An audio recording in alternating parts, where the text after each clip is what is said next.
for you niggas, no question. You would run a motherfucker high stepping. Hey, you never had a big enough weapon. Motherfucker never learned your lesson. I'm an 88 pack nigga. I'm an 88 pack nigga. I mean, day walker, drink blood, trains out, full moon, motherfucker change like a hoe, nigga. I'm just a nigga from the hood trying to stack a little cheddar for the money.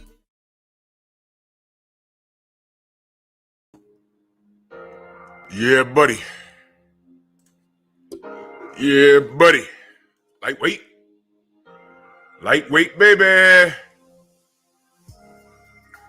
It's time to bleed this morning, y'all. Before we get started, for those of you that don't know, I was just on Instagram this morning, and he made it public, so I'm just letting y'all know. Prayers up for our friend Divine Sense. He lost his dad,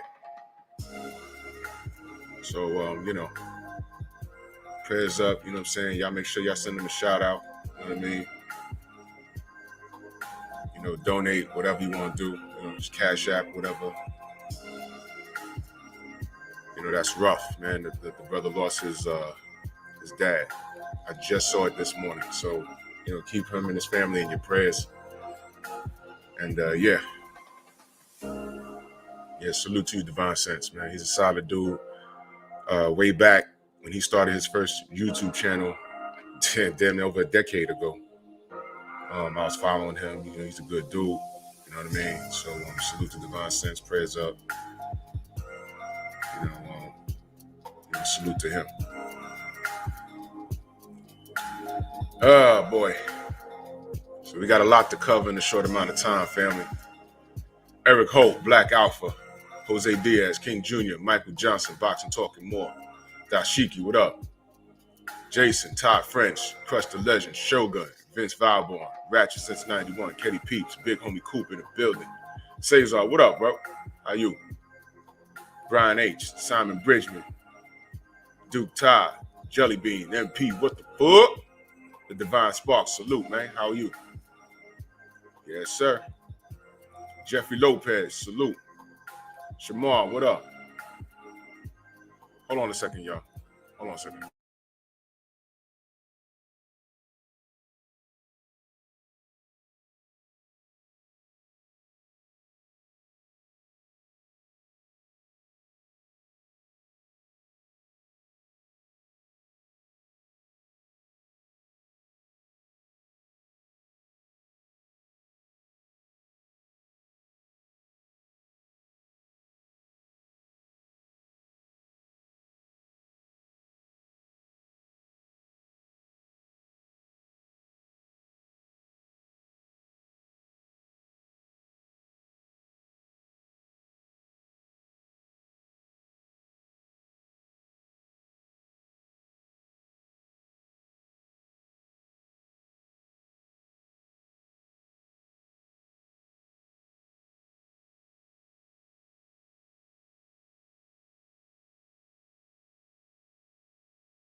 Hold on, y'all.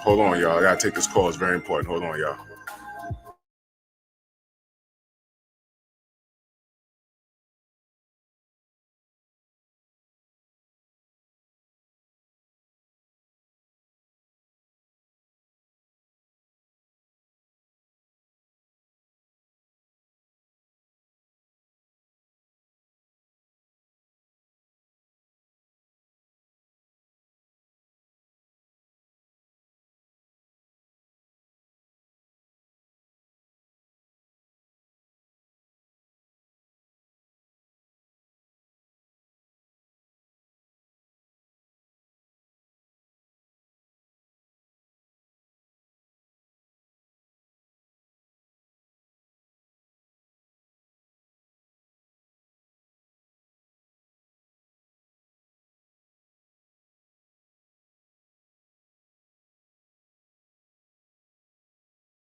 Give me 1 minute, y'all. Give me 1 minute, y'all. This is a very important call.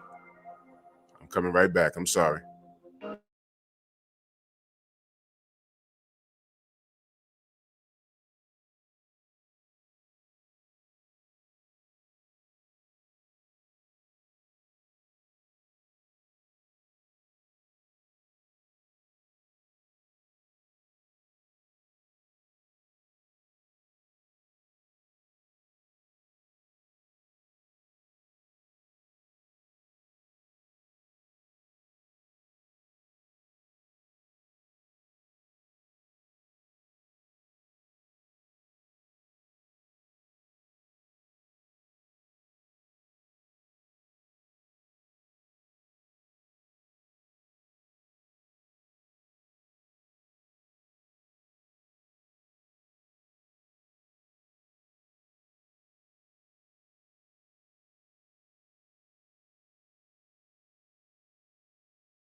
My apologies, family. You know, I'm dealing with a lot of stuff on my end also. But you know, like I said, when I tell you guys that talking with you guys is a therapeutic in the morning, it really is, man. You know, everyone got life going on. So anyway, execute order 66. Salute, y'all. I saw y'all coming in the building. You know, I'm so late dealing with this, but you know, let's talk some boxing.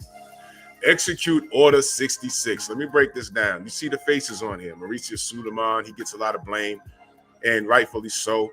You see the Charlos down there. You see Errol on the right. You see Devin in the middle. You know, Luke Skywalker looking ass. You know what I mean? But I want to break this down, man. You know, Jay Walk, you know what? I appreciate y'all, man. I really do. Y'all have no idea. I appreciate you guys, man. All right. There's meaning behind everything that I do. Everything that I do has a meaning. All right. So much to the point where when I put something out and people think, oh, look, he did something and it's wrong. Nope. I do everything for a mother effing reason. Execute. I don't know how many people are familiar with Star Wars up in here, but Order 66 was what set it off. By the time we saw Star Wars, the first one, A New Hope. If you was a nerd, you done read the books. There was already 3 movies that was already in the bag. By the time we saw Star Wars, the Empire was running things already. They were already running things. And we had to read the backstory. You understand? So things are happening already. Right? And unfortunately, I see the play. A lot of us see the play. But nobody's listening and no one's paying attention. And we get on here and we fight amongst each other. We're fighting over Errol. We're fighting over Bud and who should do what. but there's a grand scheme. You heard me use that word a bunch of times. Grand scheme, grand scheme. There's a grand scheme. You heard me say that a bunch of times. Dig this here, right? We just watched what happened to Gary Russell. Salute, y'all. I see y'all in the building. I'm just super late, and I'm getting phone calls during this thing. All right, bust it, y'all. Listen. We just watched what happened to Gary Russell. Right? I know what I saw. You know, some people say, yeah, man, look, he lost. You know, broke his arm or whatever, broke his shoulder, whatever. He had an injury. What I'm seeing was a fighter in Magsayo who was aggressive, but it wasn't effective. You know, part of the criteria to win a boxing match is effective aggression, which means you could be walking forward with a good chin, but if you're getting bust all in your face, pause, I don't care if you don't get hurt, you's getting scored on. Defense. Gary Russell was winning the defensive end of that fight. You understand? They were just tired of his ass, and they robbed him. What did Dan Raphael say? You know what? Let's go to what he said. Let's go to what he said. And salute to Yahweh. He sent me something on the gram. This is what Fat Dan Raphael had to say. Let's just listen. And punch tass and funky box and all Fat Raphael. So he makes sure he put the percentages and punch tass and funky box and all of that. Salute to Yahweh. All right. This was Dan Raphael's tweets. Grimace. This is how it was scored. He said, for the winner, Mark Marcelo, who wins the WBC featherweight title by majority decision, exclamation point. You know what I'm saying? Like, he's celebrating this. Russell had been the longest reigning titleist at 6 years and 10 months. Now, let me stop right there. Longest reigning titleist in 6 months. Longest one. Right? Did they even offer him a franchise status? Whether he have taken it or not is irrelevant. Did they even offer that to him? An award, a celebration? No. But let's get back to it. Yeah, we're supposed to be trusting jabs. But the judges now. Yeah, so scroll up through the bullshit. If you get in the ring and fight, I don't want to hear excuses. If you're hurt, postpone. If you're not, shut the fuck up. So now, you see that? And salute to Yahweh, man. He was honest. He sent this to me. WBC featherweight title, freedom at last. But he just said he was the longest reigning champion. 6 years, 10 months. But freedom at last, like he was holding it hostage. Was he holding it hostage, or could he not get a fight? Wait a minute. Let me play this through, because I got some questions. he's talking like his daddy, right? And now this is the one that really grinds my gears. WBC featherweight title. Freedom at last. What the fuck are you talking about? All right, everyone, I'd like to get started. I'd like to get... We're stuck. You know what? Maybe everyone should sit down.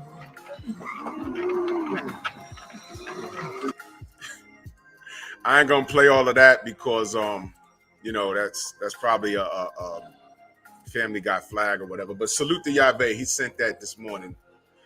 But one of the reasons why I was running up on Fat Dan, remember I told you I was running up on BFTB in the building. Salute. Remember I told you I was running up on Fat Dan in Vegas, and he had his security or whoever, his friend or whoever that guy was. And he said, hey, come on. Come on. He knew what I was doing. He knew what I was about to do. Well, he don't know what I was about to do.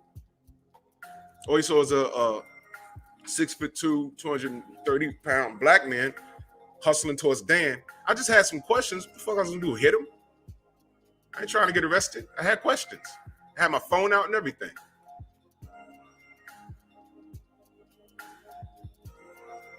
Grimace. You fat bastard. You POS. You machine. You working for the machine. You working for the empire. You Sith. You piece of Sith. These guys, I know for a fact he's criticized the PBC. I know for a fact he has. And I want y'all to follow me on this. And I see y'all in the building. I'm just starting late, y'all. I've been getting phone calls, and it's like I got out the morning with bad news, you know, but I'm just trying to take lemons and make lemonade.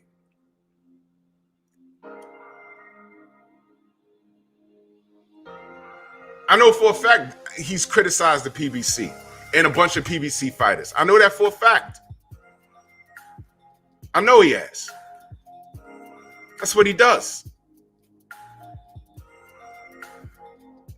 The same night he says Gary Russell, what was it, longest reigning WBC champion, but then says freedom at last, like he was holding it hostage. But Gary couldn't get a fight more than once a year to save his life. And weren't we asking why? That wasn't the PBC's fault. Who's he fight for? Who does he fight for? He holds the WBC strap, long reigning, but they don't talk about him much. Couldn't get a fight to save his life. But who does he fight for? Fights for the PBC. Al Heyman don't talk. He don't do interviews. Bob Arum said, yo, Al Heyman don't even exist. Tim Bradley is the one that said, yo, he on the opposite sides of the goddamn street. He's on the wrong side of the street. And we're like, what the fuck are you talking about? Deontay Wilder just fought Tyson Fury 3 times. Deontay Wilder, PBC. 2 times. Fury was with Top Rank when those fights happened. So don't tell me they can't fight. Don't tell me they can't fight. Because if it makes dollars, it makes sense.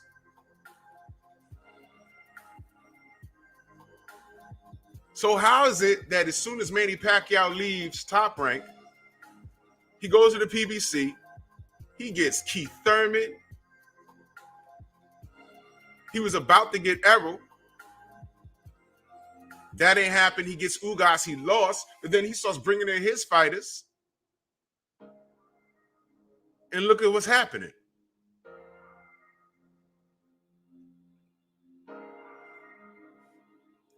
If you guys haven't figured it out yet, Palpatine is fucking Al Heyman. Yeah, I said it. Execute Order 66. If it makes dollars, it makes mother effing sense. Y'all ain't figured this out? Have y'all not figured it out? Think about it, y'all. I'm going to give y'all a second. You ain't figured it out? Of course, Al Heyman gets attacked racially. He's black. But we used to dealing with crap like that already, right? We know what it is. All Suleiman is, what was that dude's name? He's Dooku, Count Doodoo. That's what Suleiman is. He's Count Doodoo. He's handing out the titles. Y'all remember that scene? When all the Jedis got flipped on after all the work they did? And Anakin, with all of his talent, he was supposed to save what was it? The Republic, whatever the hell he was supposed to do. I'm not like super duper in Star Wars, but I get the gist of the story.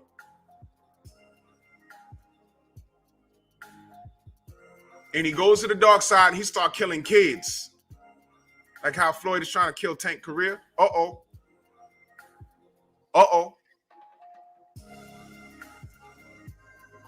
Yep.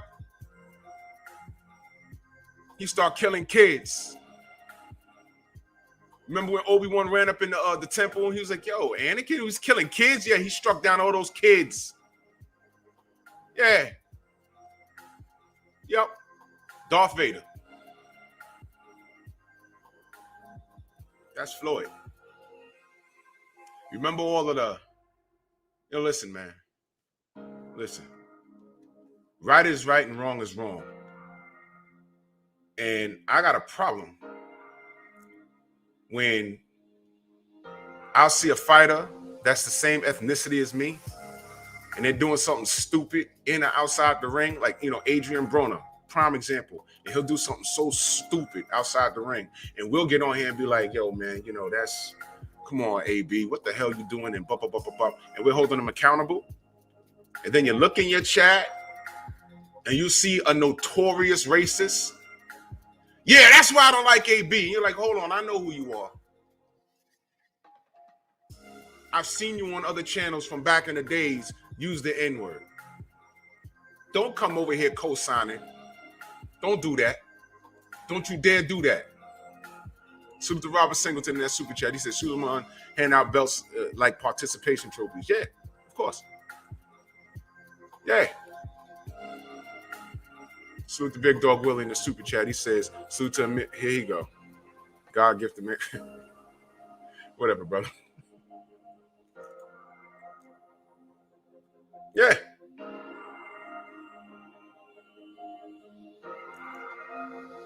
So they're on our side. Y'all know the drill. They're on our side when we're critiquing our own. We talk about Big Baby Miller being a cheater. Yeah.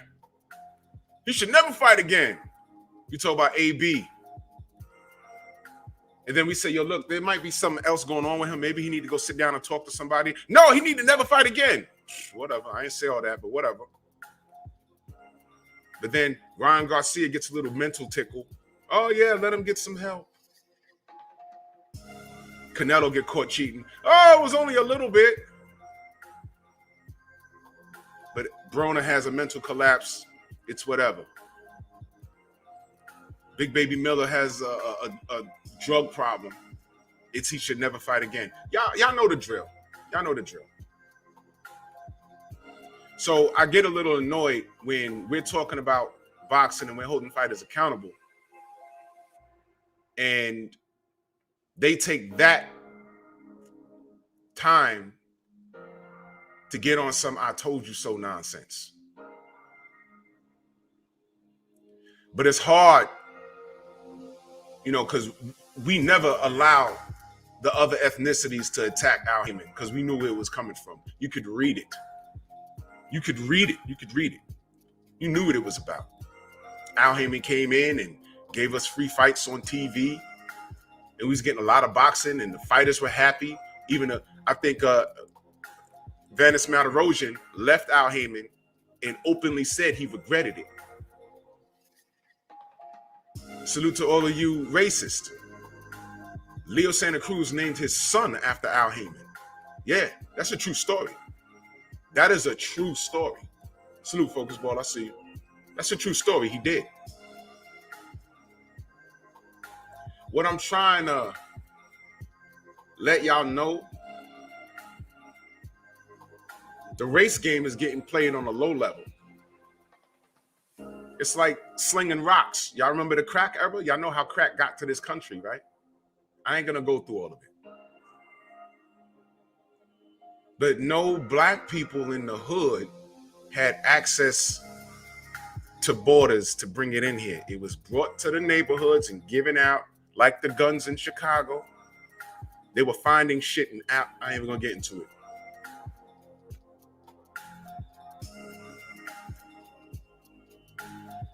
Watch this. A sick person could get tired of their kids, right?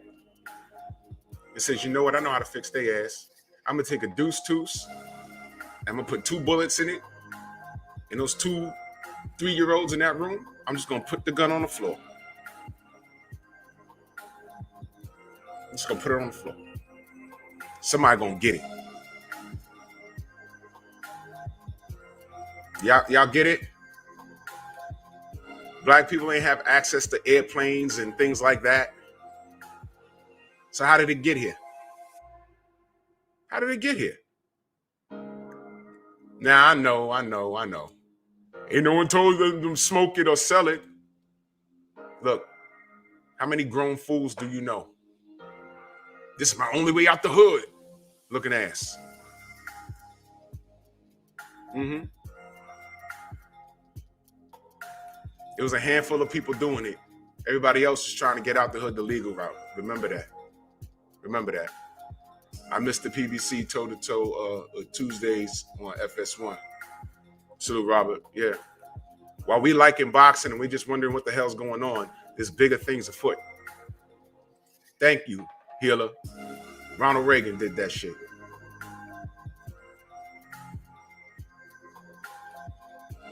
So while we're over here on the ground arguing over fighters and fights not happening and cursing each other out and everything, you know what's happening? There's no doubt in my mind.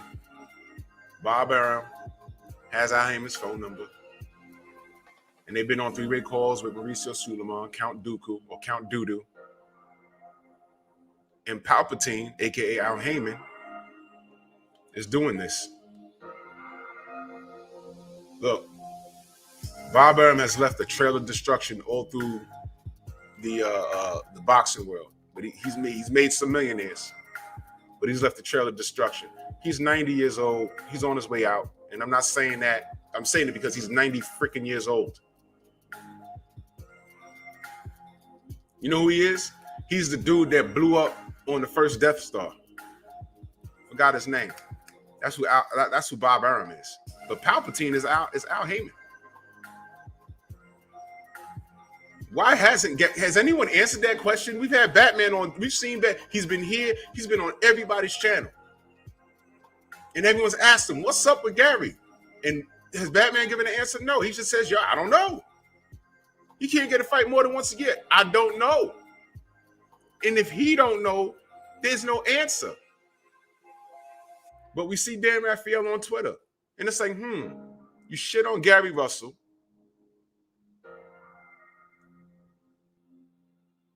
And I know you shit on Al Heyman in the PBC. Man, that's smoke screen. That's smoke screen, man. All these people are in cahoots.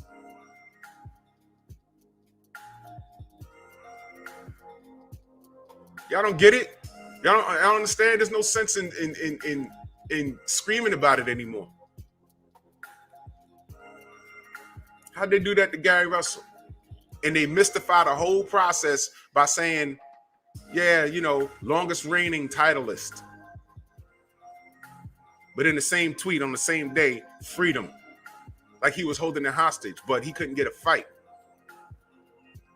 more than once a year. He's fighting mandatories and shit.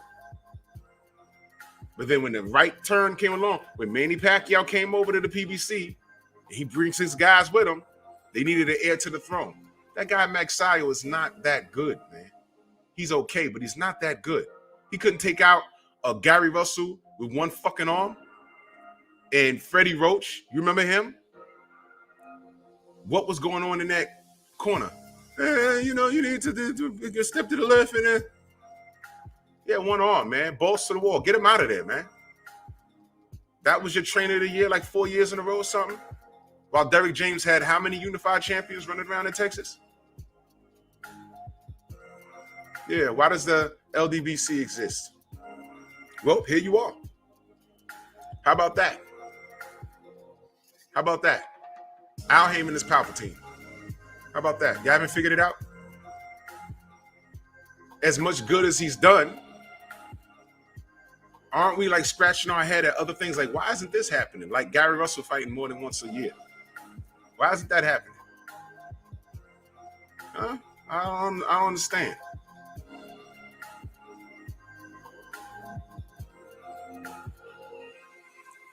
Jamel got a fight coming up against Castano, right?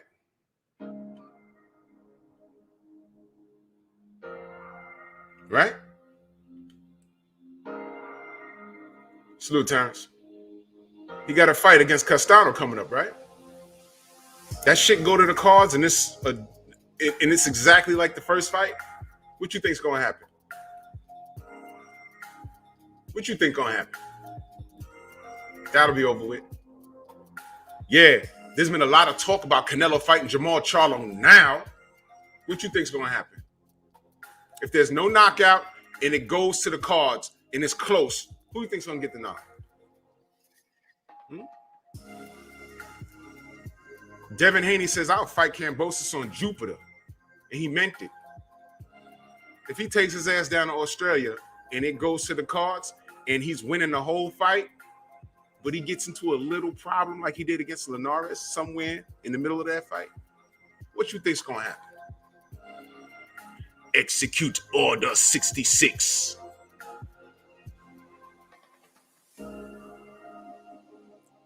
Y'all saw what they did to Deontay, right? Whole time we on here fighting racism and trolls. Where was the PBC and all of that?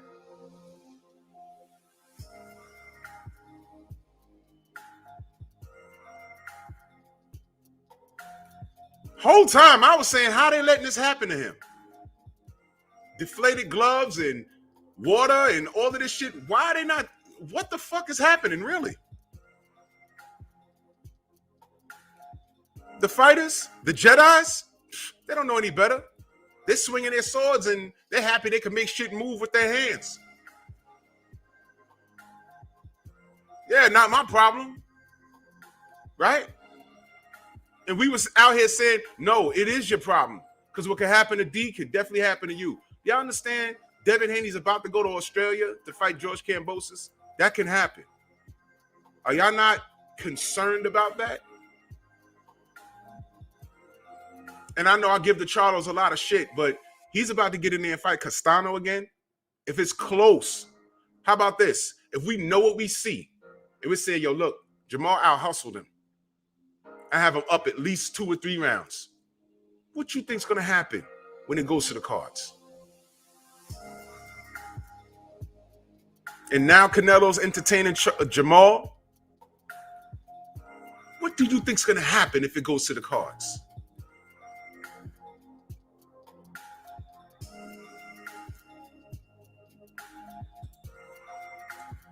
Salute to Keith James. He said, preach Bishop Titan, bullseye, you're on point. I'm on a job. I'm just pointing it out. But what I'm not going to do, I'm not going to fight with these cats anymore. Bully, salute. I'm not fighting with you niggas no more. I'm not.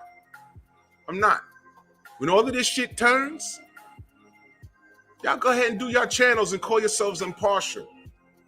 You just kneel to the empire, you stupid asses.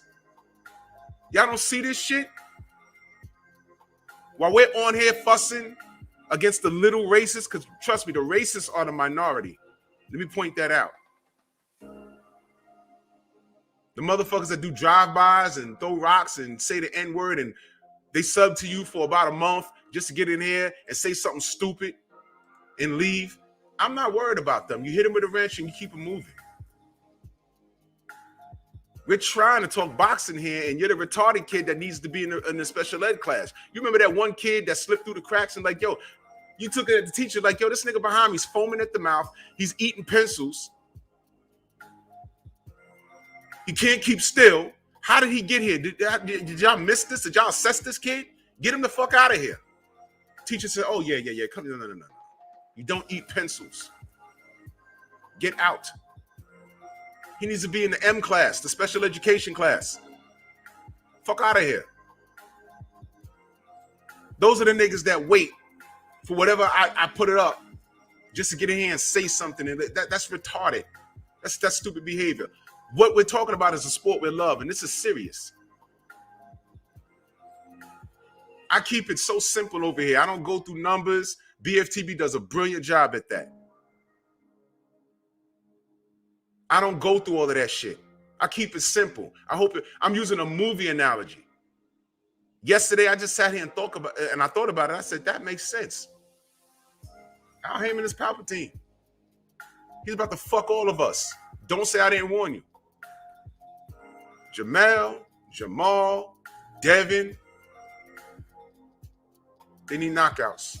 KP from KC5 in that super chat, much love. He says, like Tong Po and kickboxer, cheating. Yeah.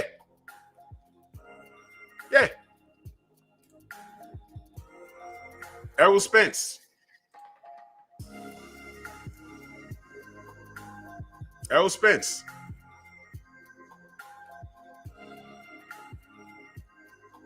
See, case in point.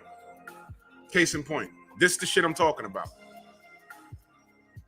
This is the shit I'm talking about. This is shit I'm talking about.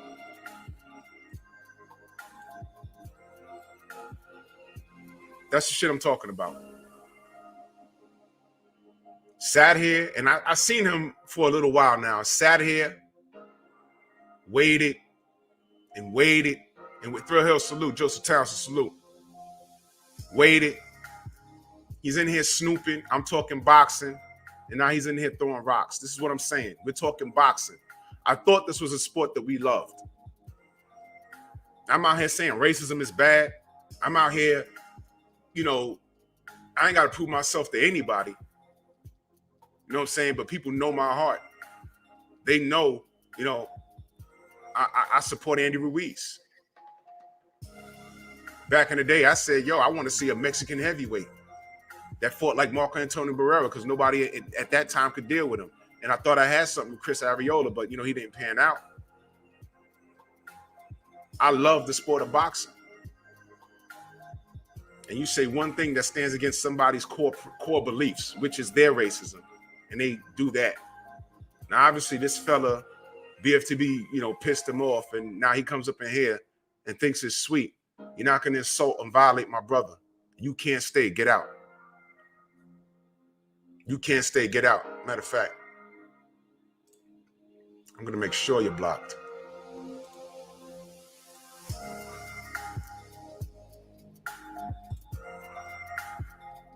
I'm going to make absolutely sure you're blocked.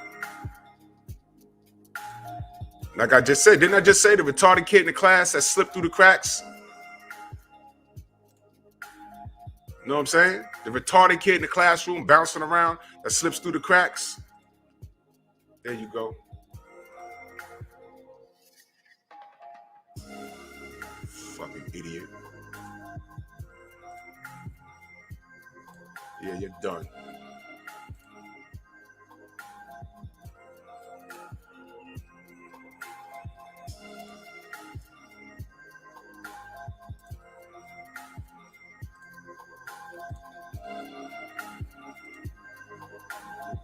Sure, nigga. You are now super blocked. Fucking idiot. Julian, what up? Shade Girl, Chauncey Moore. Don't mind the retarded kid foaming at the mouth, chewing on pencils and erasers, swallowing erasers. It's gum! Idiot. Idiot. Fuck out of here. You can watch, but from the sidelines. But back to boxing. That's right, Shade Girl. PBC proved just to be like the rest. It's money. Everybody goes over there because they have a better opportunity to do shit. But then you look at Gary Russell and you're like, what the hell? Brothers UK, salute. Trill Will. You're looking like it confuses you.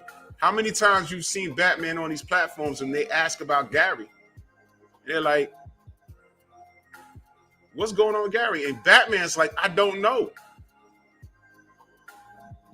And now there's more cause for concern because all his brothers is over there.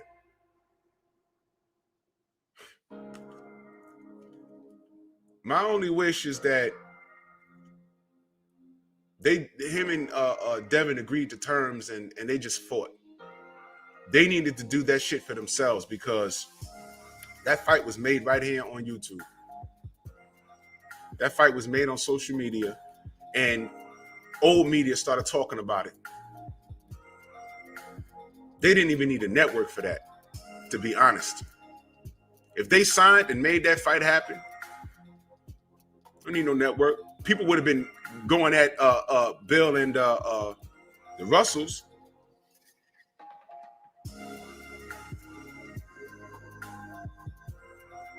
They were like, yo, we wanna give you X amount of dollars and point. No, nope. Tell them all no. You know what they could have did at that point? If they had agreed, I would have told Batman, you already got a YouTube channel, John Page. That's where you air the fight. Y'all can just throw up a rinky-dink website. You want to watch the fight? Subscribe. You and Bill get together and split the profits down the middle. Y'all start a website. Make sure y'all get a good stream service and just throw it up. Just throw it up. Just for that night. And put your brothers on the undercard against some ham and eggers and beat their ass. And Gary would have been the main event. Just throw that website up or whatever on a streaming service. Charge everybody what, $20, $40? Worldwide, everyone would have watched that fight. ESPN was talking about what was being said on YouTube channels. On YouTube channels. So when I'm reading articles and I'm reading a guy that says, I read a negative article about my brother Tay Jones just yesterday. And when I'm reading it, and in the article, the dude says, the day we have to go to YouTube to get our boxing information is the day we leave the business. Well, congratulations, leave the goddamn business. Because a lot of the shit that I read, I know I heard from Trill. I know I heard from 78. Matter of fact, I've never let a white boy beat me. I'm not talking about when Bernard Hopkins told that straight to Joe Calzaghe face. I'm talking about when Devin said it on 78's platform. I know y'all motherfuckers was watching. Because that shit went viral as soon as the stream ended. Y'all bypassed everything that was said and went straight to that. So yeah, you went to a YouTube channel to get your boxing information. I'm gonna say to you what these motherfuckers say to us. Oh, close your channel, close your channel. Fuck you. I ain't gotta close my channel. For what? For what? Because you ain't doing shit? When the pandemic hit, all you motherfuckers got on a panel of your own and complaining, oh, I got a degree and I worked for this and I'm salty because I ain't got nobody looking at me now. Didn't that bitch say, yeah, I'm about to start twerking. I'm about to start doing my shit with my shirt off. She went to that. She said that. But meanwhile, people get mad at 78 for doing what he does. Right? Right? What's the difference from what 78 does and what that woman said she was going to do? The journalist, right? Don't get mad at us. Y'all see what I'm saying? Outer space shit, Star Wars shit. Salute to Robert Singleton in that super chat. He said, question, Drew. Since Spence Bud sells itself, do they even need the PBC? I believe they can get wealthy people to invest in another network to broadcast. I don't know how those contracts worked. I know, Man Down, Slugger Sam, salute. Man Down is his thing. And Al Heyman, ladies and gentlemen, is labeled as an advisor. He's not a promoter. I don't know how all of that works, but all of these guys, like how we say, we don't go to the fight. What catches our eye and ear is not when they say, oh, the WBC champion is defending or we're like, okay, well, which one? And depending on who owns it, depending on who owns that title, sparks our interest.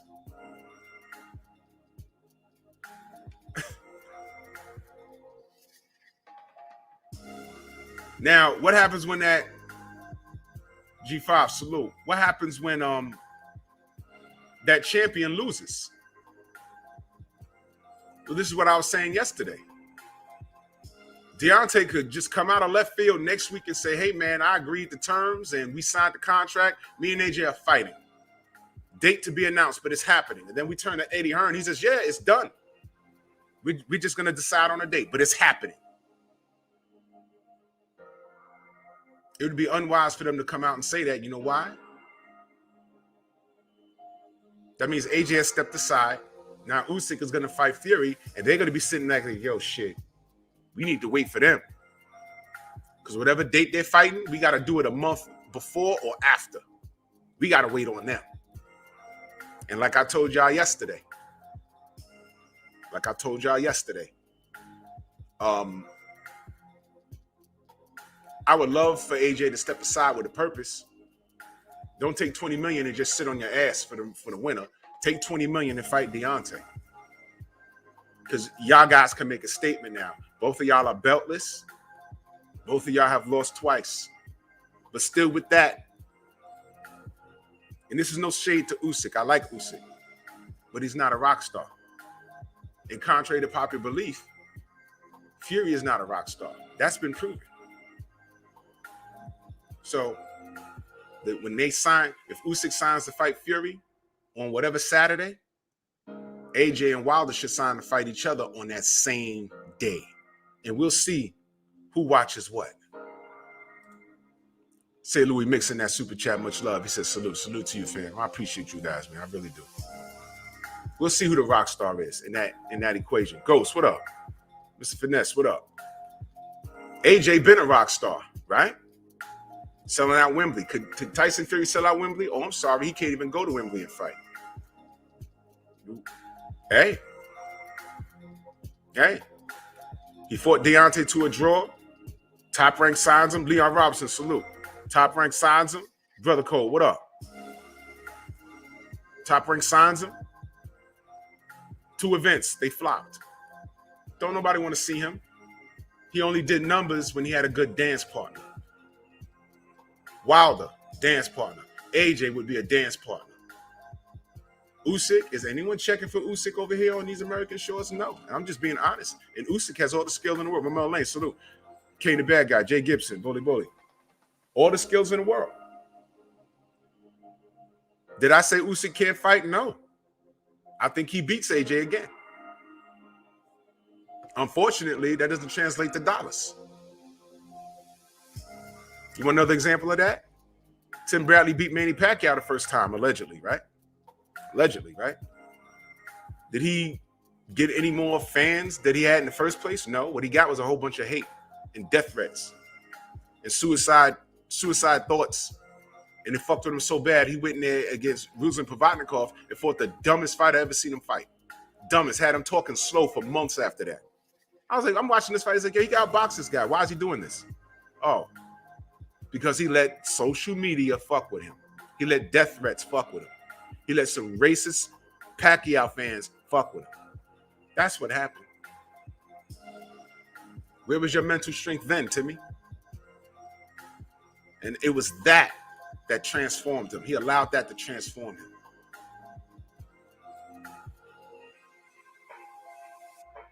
Other side, opposite sides of the street, man. You're a part of the machine. You know what, though?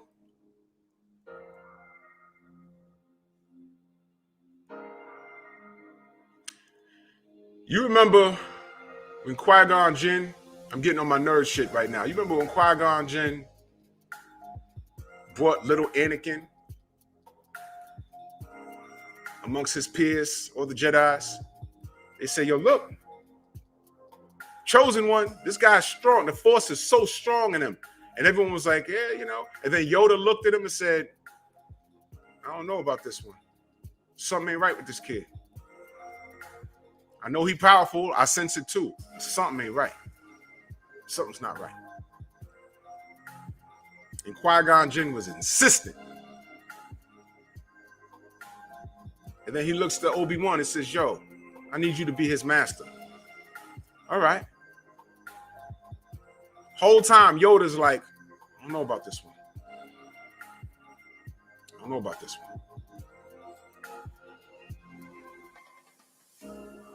Incidentally, he gets older. Who's the first Jedi he killed?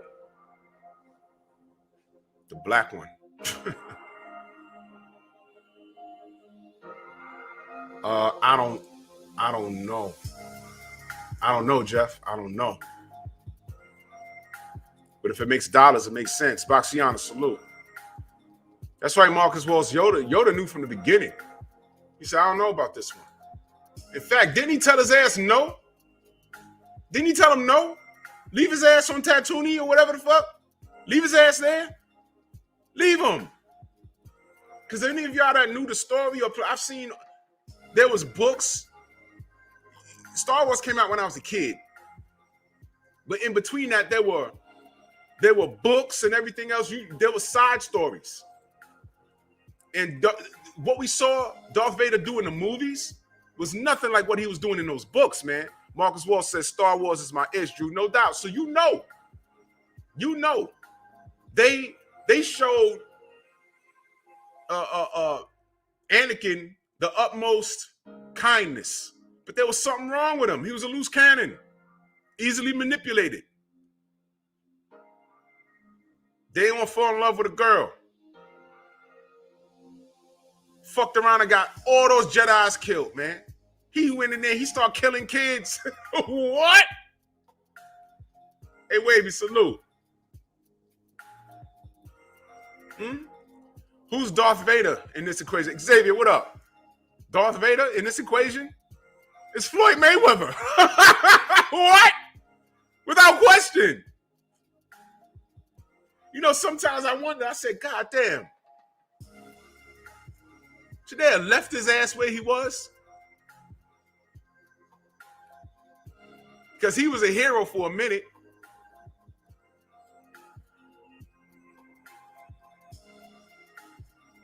Now he turned around, all lives matter. Pictures with Trump. I'm not going to protest. I'm going to buy Gucci. Go make your money in the NFL. Stop protesting. All of that. And I'm like, oh my God, what the hell? What is he doing? Right?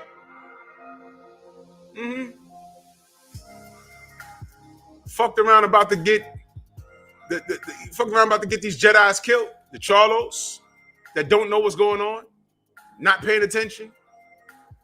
Devin, I'm so scared for the young man going to Australia. I'm thinking of poison water and all kinds of shit.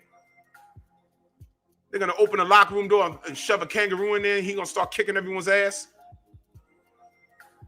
They're going to be like, yo, Devin, time for the ring walk. Yo, there's a fucking kangaroo fucking with us.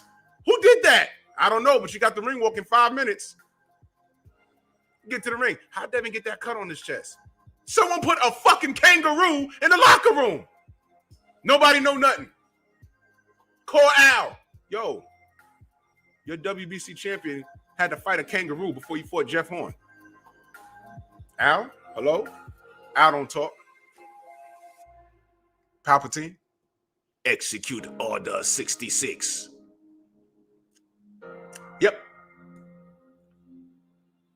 What happens in the middle of Star Wars? The Empire blows up.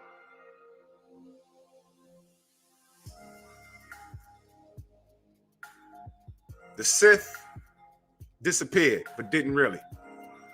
The Empire was a byproduct of the Sith in hiding. And then there was a new shit in these new movies. I forgot what they were called. But it was all related, man. This shit don't surprise me. I'm not surprised.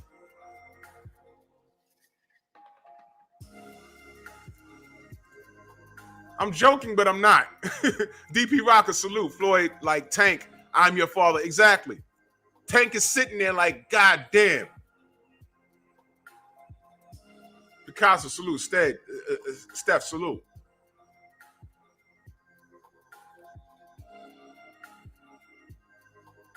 All of these things.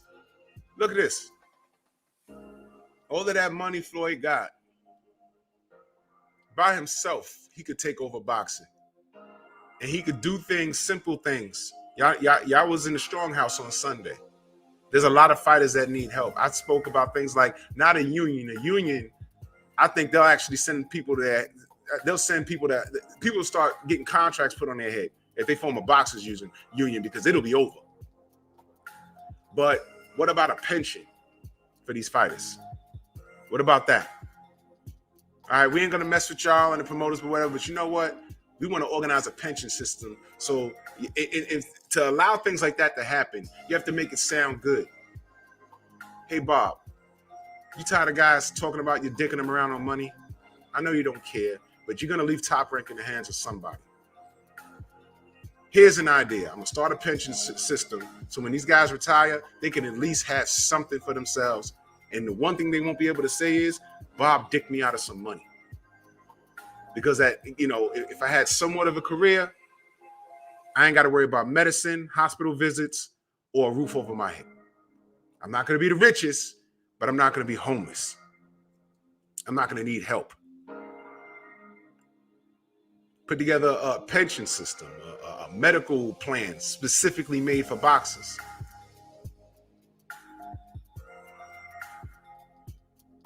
Word, Joseph? Yeah. Yep. Yep. Star Wars was huge. They thought it was going to be a flop, but it was huge. And look at it now.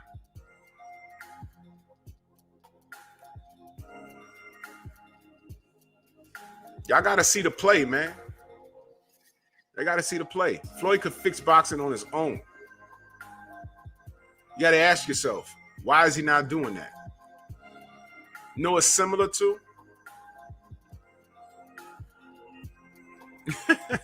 Boxiana. Boss Red, salute. Ain't the water in Flint, Michigan still fucked up? Yes or no? Is the water in Flint, Michigan still fucked up?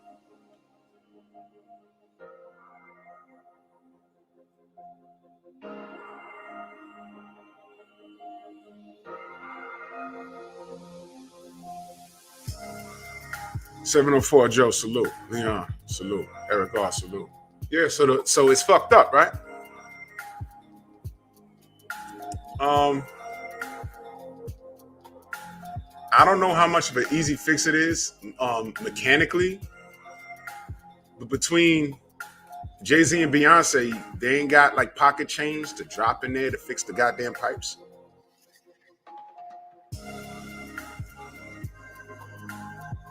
You got a bunch of millionaires running around in the NFL right now. They can't put together $500,000 together, or maybe $50,000, maybe $10,000 a piece in the NFL. Yeah, let's go fix Flint. You ever thought of that? LeVar Down gave a salute. He said it's Tim Bradley jaw. He damn sure is. Ain't that right? All these athletes in baseball, in basketball, NFL, these niggas bouncing around on stage with this trap music. They can't put together $1,000 a piece to fix Flint, Michigan. Joseph Townsend in that super chat, much love and appreciation. He says, no Jedi can stand up to mine.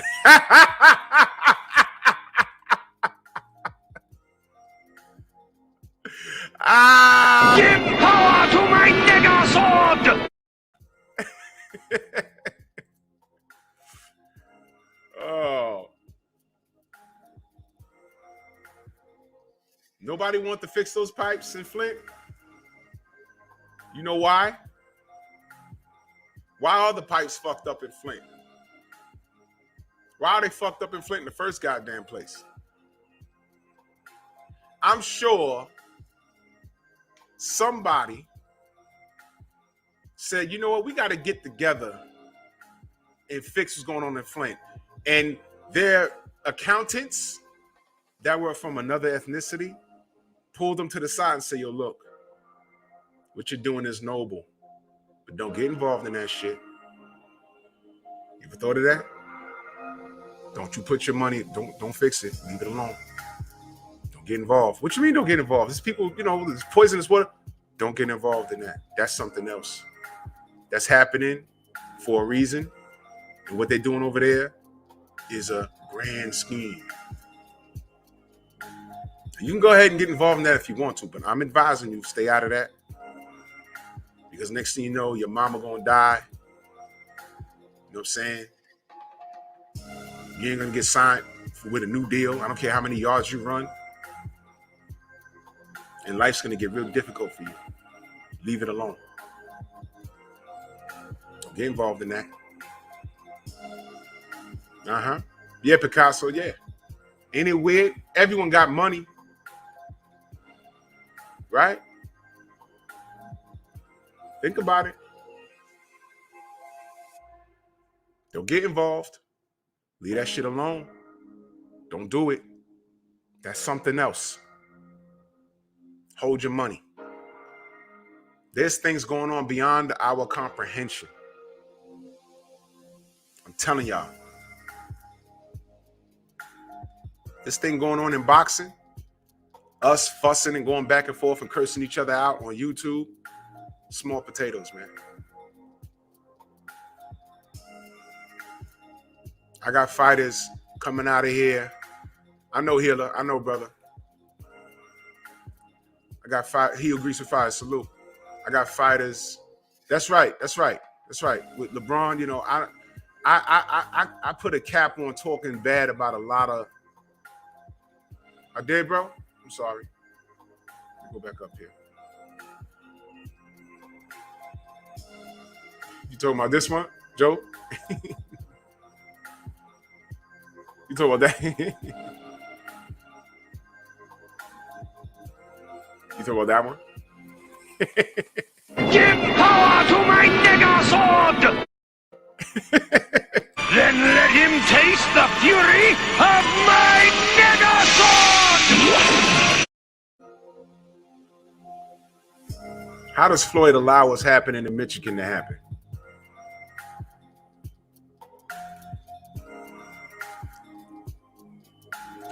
Brother Xavier says, Kevin Kelly said Eric Morales helped him even though they were fighting each other and told him not to drink anything given to him. Bro, you see this? You see this? I had Kevin Kelly on my show. You see this? You see this?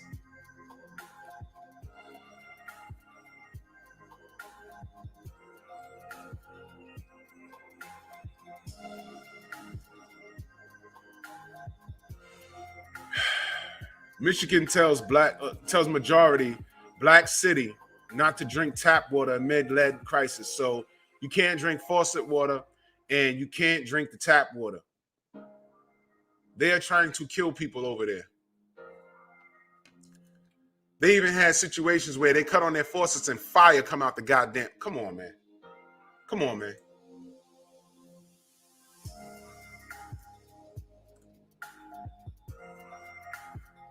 But when we say things, man, y'all really think Fury didn't have help? If there was ever a time for Al Heyman to speak or have someone speak on his behalf, it was during that glove shit.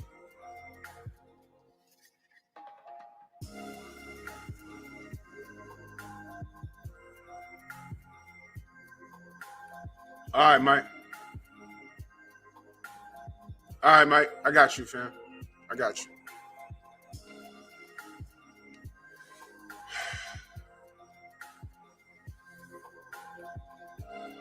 There's enough money flowing through black fingertips that boxers shouldn't be able to get away with any of the shit that they're doing. Shouldn't be able to. But they did it. I'm serious. Y'all don't see this shit? What's happening on the grand scheme of life is happening on a low level, man. Us getting on here and fussing with these racists and shit. Understand, y'all, the racists are the minority. Block them and get them the fuck out of your chat. You ain't got to go back and forth with them. I had one asshole in here already. I'm not calling him a racist. I'm calling him an asshole, though. Get him out of there. You're not going to go back and forth with him.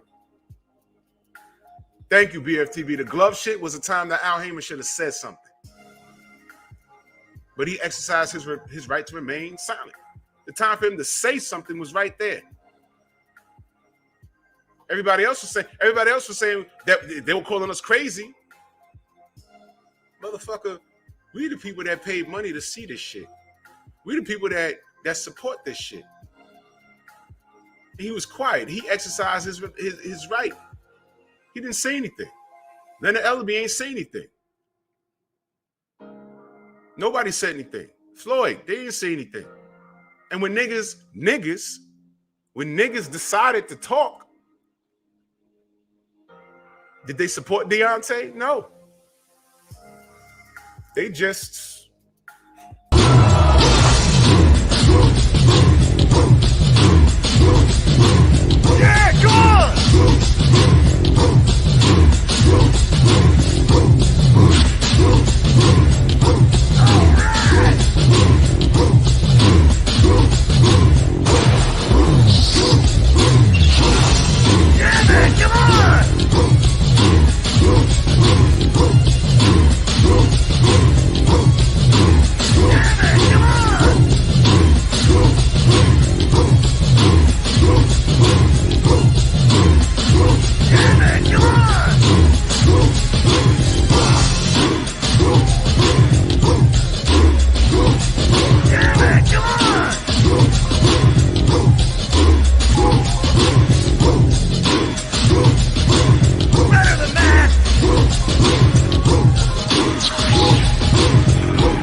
All we ever said is these motherfuckers need to get on the same page. Because what happened to Deontay definitely could happen to everybody else. All that shit they talked about Deontay, Mel got in there and didn't lay an egg, but fought to a draw against a guy that wasn't really on anyone's radar. But because his last name is Castano, and he got to the 12th and fought his ass off, everyone's saying that he got robbed. Okay, I remember saying, if Castano got the nod, I wouldn't have had a problem with it. He fought his ass off. I'm okay with a draw, but if they said he won, I wouldn't have had a problem with it also. I wouldn't have had a problem. I ain't got no problem. But my thing is, I wanted Jamel to understand, who the fuck got the phone call after the fight? Who got the phone call? That means Canelo watched you. He ducked you and your brother. Both of them, by the way. He ducked both of them. You want a detailed description? Go to BFTB. He's spoken on it. He ducked both of them and Andre. Castano was not on the fucking radar because leading up to that fight, all we was talking about is what? Jamel about to be undisputed. The story about Jamel potentially being undisputed overshadowed his opponent. And his opponent said, hold my tecate, I'm about to fight this guy. And he did. And salute to Castano. This isn't a shot at Castano. He never said anything racist. He showed up, he showed out, he fought. He deserves his rematch. Fair enough? Okay. Jamel, you got to knock this man out. Order 66 says you got to knock this man out now. Now look. Look at what you did. Huh? When they go to you, or they go to your fucking brother, and they ask about Deontay, nah. He just got his ass whipped. Okay. Mm-hmm. Now Canelo say he gonna fight you. Where'd that come from? He done ran from you and fought Kovalev. He's threatening to go to cruiserweight. There's a bridgerweight with his name on it. Detroit, BC, salute. Yeah. And now he's flirting with you now. You don't see the play? You fight Canelo, you definitely got to knock him out. As soon as you sign the contract to fight him, you're down 6 rounds. And 2 of them are 10-8s. Stop playing with me, man.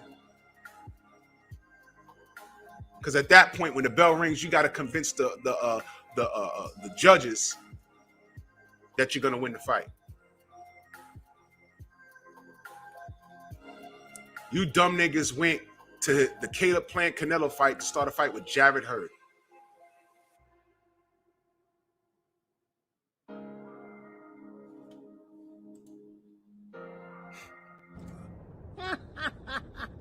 Hello, monkeys.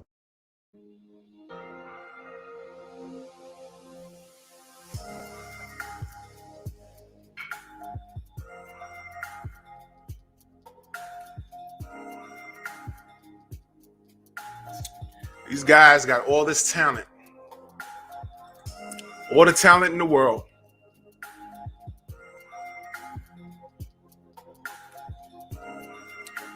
And you so worried about the next man, JC, salute, that you're not even counting your own motherfucking blessings.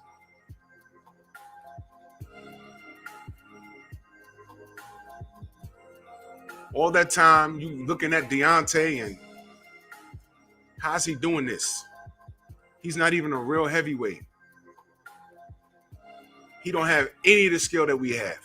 We're 10 times better than him. Skill-wise. And he come out of nowhere and now he's making all this money and people talking about him. And you're not even counting your own blessings. Instead of worried about what Deontay's doing or not doing, get on your platform and worried about what Blue Blood is saying and misquoting him. Get on your platform and say, yo, look, man, Derrick James had 2 unified champions. And y'all giving shit to Freddie Roach. Y'all don't want to talk about that? Y'all worried about all this silly shit, Brown on boxing. What up? Y'all worried about shit that don't make sense. Mr. Shelton, salute. I made a joke about Devin going to fucking Australia, but are y'all really safe with that? I'm not. I'm really not. I'm really not safe with that, man. I'm not good with that. There's a level of concern there.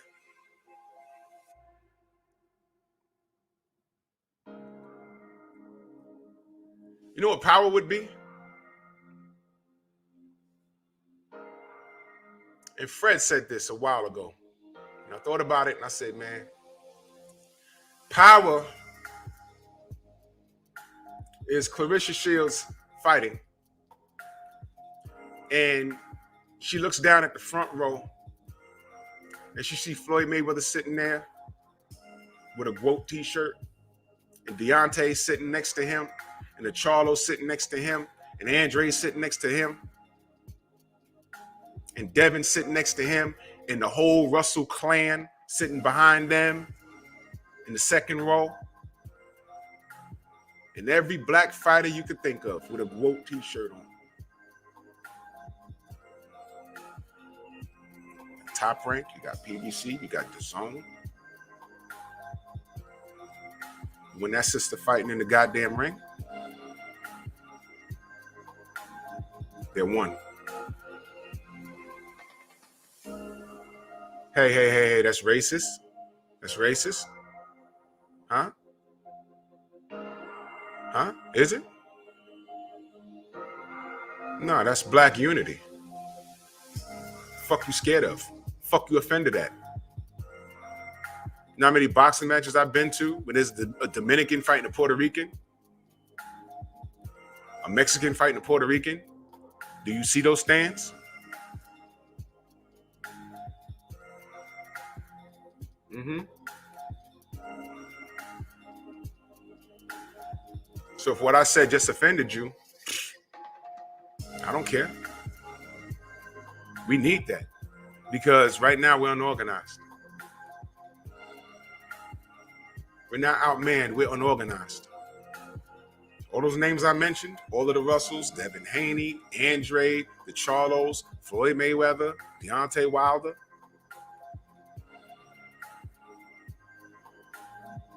Who really wants boxing? It seems to me you can barely sell anything without a black face on it. I'm just pointing it out, man.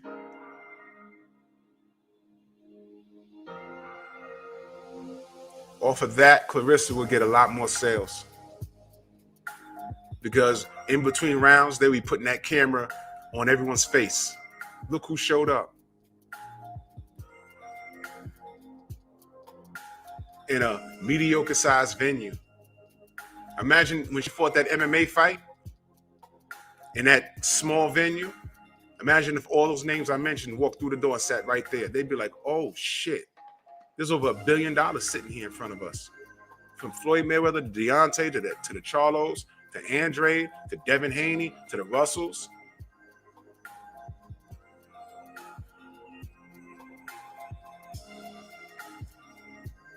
I don't know. It's just an idea. We're not outnumbered. We're out-organized. Think about it. Now watch this. All that talent that I just mentioned. Why are we worried about Al Heyman failing us? For what? For what? You don't need him. You don't need him. You really don't need him. Because he lost me, and I haven't been Mr. Fist, Patricia Shelton, King Fuser, salute. I haven't been Hamza S, salute. Let me say this. The PBC lost me with this Deontay Wilder shit. I have zero faith in it. No, I'm not going to let you get on my page and start calling me all kinds of N-words and all that. I'm not going to let you do that. because we're keeping it boxing, right? You know how everyone likes to say, oh, I'm just keeping it boxing. We're keeping it boxing. I'm not going to let you come on here and violate his ethnicity. I'm not going to do that. Gio James, unscripted virtuoso, salute. I'm not going to do that. You're not going to violate just because I have a problem with him.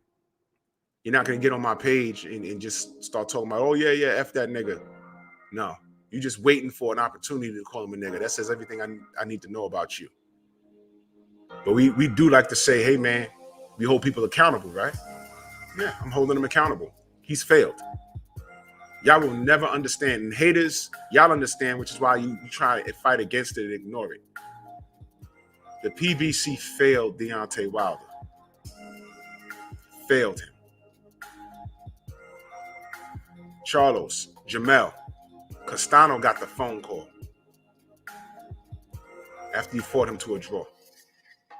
Never forget that. He didn't call your brother. He didn't call you because it was a draw. He didn't call you and say, good job.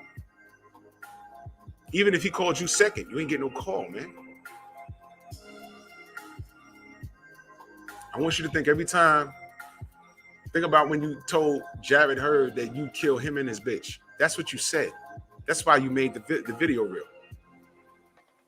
I heard you say it. I have the clip unedited on my computer. And I was like, why would he, what are you doing, man? What? Y'all didn't even fight when the fight was hot. By the way, letting fights marinate, that's what happened. Remember when they were both undefeated and that was a hot fight? And the business got in the way of shit? And then what happened? Jared got in the ring and lost against a guy that Charlo knocked out. That happened. You got to strike while the iron's hot.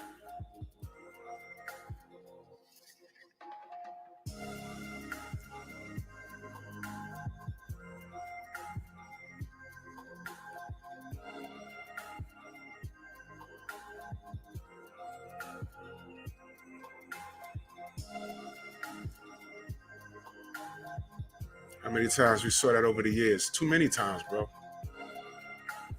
This shit is disgusting. It's organized confusion. Do y'all understand why I don't answer niggas on YouTube when they're talking about me or talking about the LDBC in general? I don't make response videos because I know that them niggas are just lost and they're just thinking that it's in black and white, and it's not. I'm keeping it simple with a goddamn nerd analogy. Order 66. All the writing is on the walls.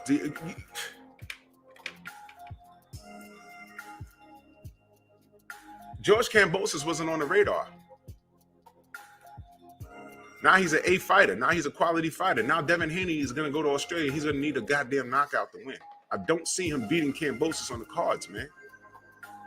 That's the type of fright I have right now. I'm not comfortable with our brother going down to fucking Australia, man. I'm not. Not when I know what's going on. Do y'all understand what's going on in this sport? Y'all really think we just making a fucking excuse when we say Deontay got poisoned? And we're showing you pictures of gloves and this motherfucker running around talking about Shelly Finkel was in on it. Y'all know this nigga was dropping names. Y'all didn't hear Tay Jones said he had it out, man. Y'all don't have any fucking idea what I learned when I went to Vegas. But by the time I got there, I said, it's too late.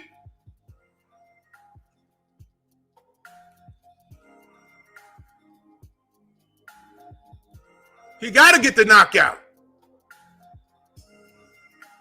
Y'all know they changed the fucking, man.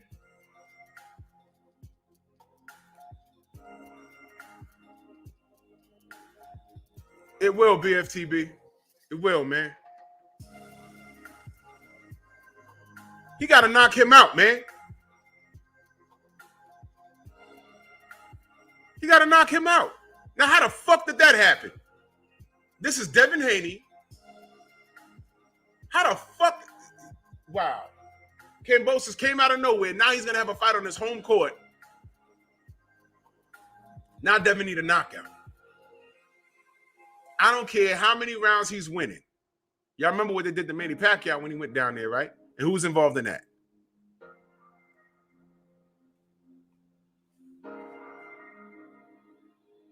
They're going to send Devin down there. They're going to do all kinds of weird shit to him. They're going to don't drink any water out there. They will poison all the water in a 5-mile radius.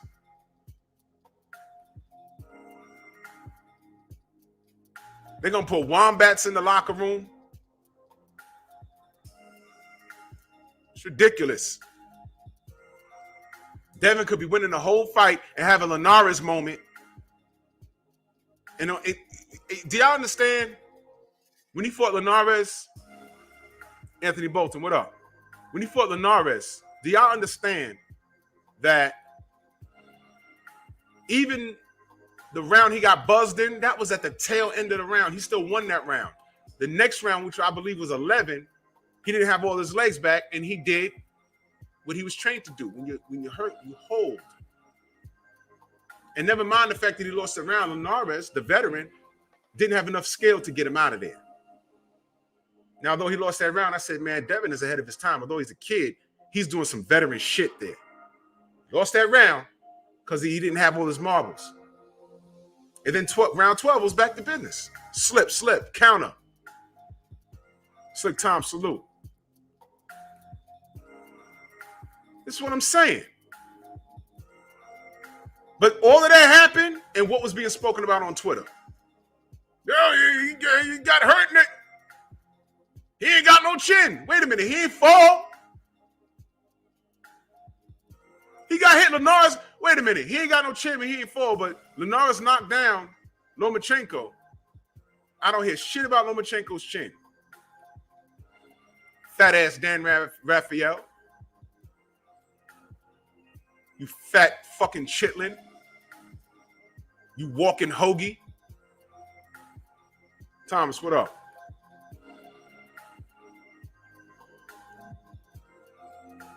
Everything that's happening now, they didn't anticipate. So they're going to capitalize on it and manipulate everything the best way that they can. Dan Raphael looks like a walking hamburger. Not a traditional one either. He looks like, you remember you made a hamburger in your house and you ain't had no goddamn buns, so you slap it in between two pieces of Wonder Bread and it turns into pink dough?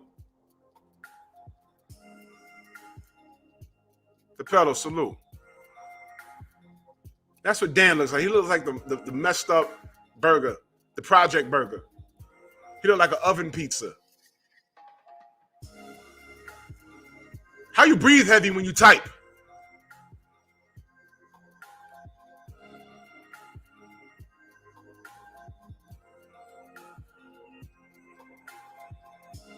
Hit the gym. Word, Picasso. He look like a walking po' boy.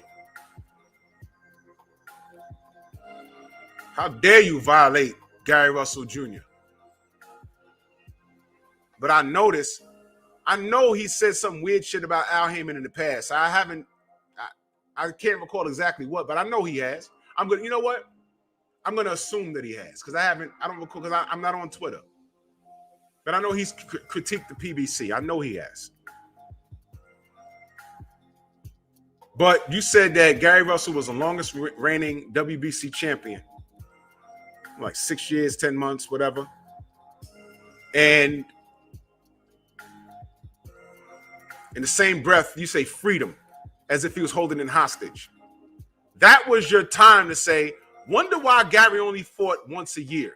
Because I would have no problem if he said that about the PBC. Why didn't Al Heyman allow this man to fight more than once a year? Because that's the question we're asking. Journalist, right? Journalist.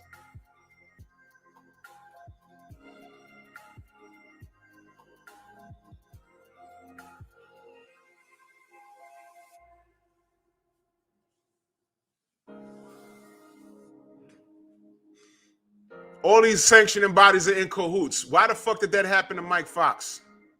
Where was the outrage on any of these sports shows that be on TV in the morning? ESPN, where was the outrage? That was a robbery. Antonio Hambrick, salute. Don Banks, what up?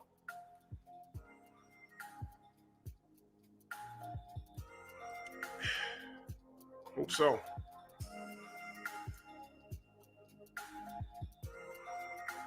Where's the outrage? Why wasn't they talking about that? That was a heavy find. Gloria Martinez, making known racist statements on her Twitter about Michelle Obama, called her a monkey. The leader of Black Lives Matter, saying she should be shot and put in jail or something. And what did he do?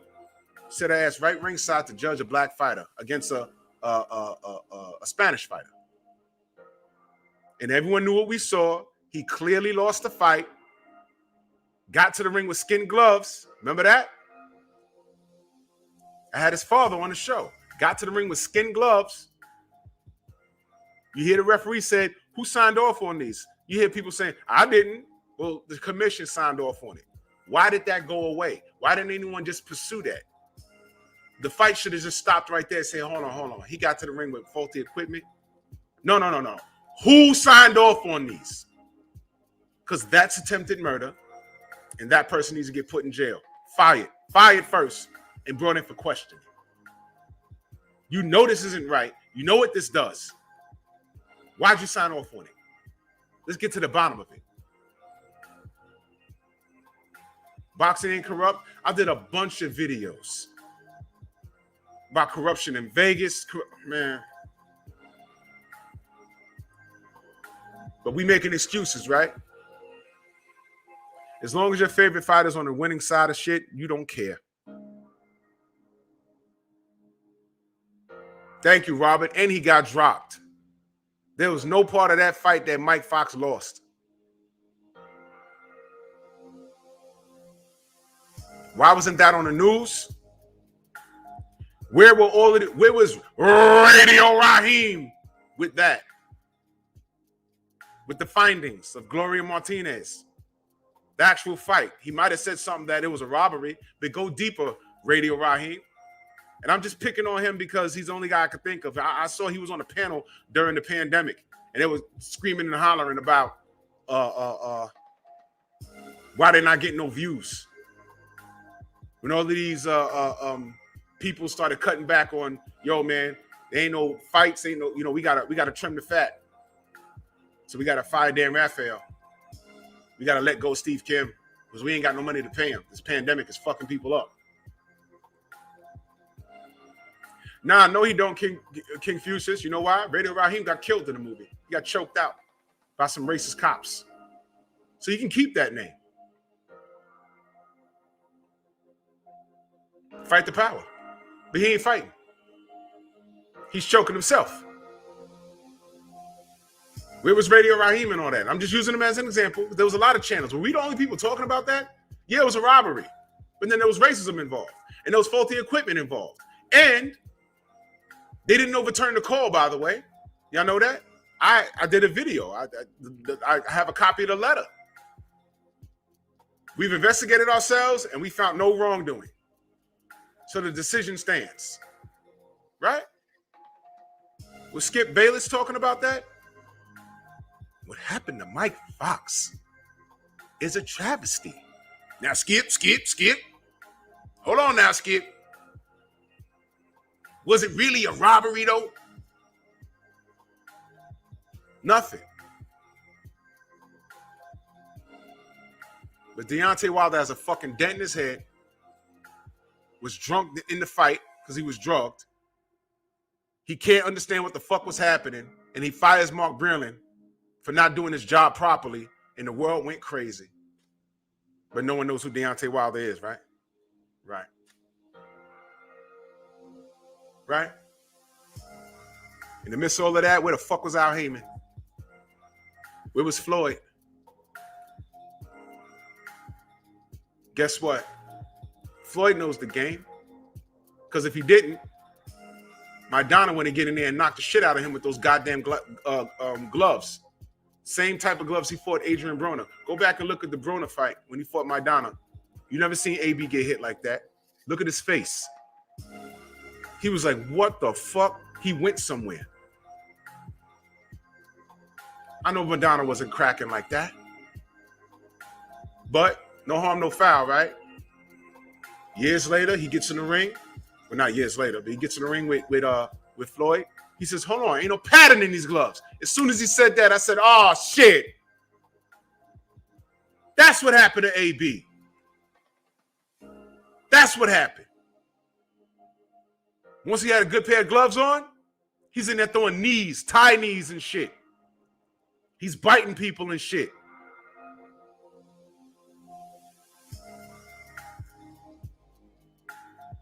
No pad in the gloves. Oh, they out the pack. We didn't do anything. Remember? Robert Garcia, what he was saying? Oh, it's out the packer. Yeah, I bet. Robert Garcia is the same guy that also said, oh, yeah, dirty meat. Oh, every Mexican says that when they go down to Mexico. Everyone says that. That's the excuse they always use. Robert Garcia said that, not us. I've never been to Mexico. Don't plan on going. He said that. He said that's the excuse they all use, meaning more than one. When they pop dirty, I was in Mexico, I ate some steak, and that's it. So when Canelo said that, we was like, hold on. You're a millionaire. You eating meat off the street? I want to go to the town where you bought that meat from. That you ain't the only person eating it. I want to know if 100 people pop dirty. Take the same test that you take, and do they pop dirty? Are they walking around diesel? Come on, man. Come on, man. All of this shit, y'all bending and twisting. Okay, let me get off the Latinos because I hear them screaming and hollering right now. Marico, mayate. Okay, let me go fuck with Dillian White now. You feel better now? A and B samples. Where the fuck, an A sample that he failed. Where's the B sample? Then he tried to do some fuck shit against Oscar Rivas with the gloves. Oscar Rivas. Y'all feel better now? Oscar Rivas got jerked against Dillian White. Y'all feel better now? Y'all feel better? Dillian White is what? Like one of the blackest motherfuckers you could ever see. But he's a goddamn cheater. Huh? Right? I know, Xavier. A dirty New York hot dog tastes good too, but eat 5 of those shits and tell me how you feel. You have to go to the hospital. Where else other than boxing, where a fighter could fail A and B samples and a sanctioning body says it's equivalent to 4 Red Bulls and he can go ahead and fight?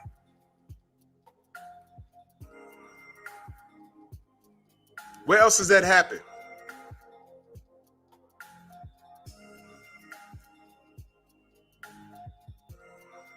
When did Mauricio Suleiman, Count Dudu, get a doctor's degree? Oh yeah, old media went crazy. Everyone wants to talk about that. And oh yeah, that shouldn't happen, but it happened. And no one's talking about it now. All we said was like, yo, man, all right, you gonna rock with that? Cool. I know, in my opinion, the WBC and VADA have two separate standards, which is why I'm for the government getting involved and setting one standard. And be rough with it. Set one standard. Because that's where it has to be. All these different standards in different states is stupid. It's stupid.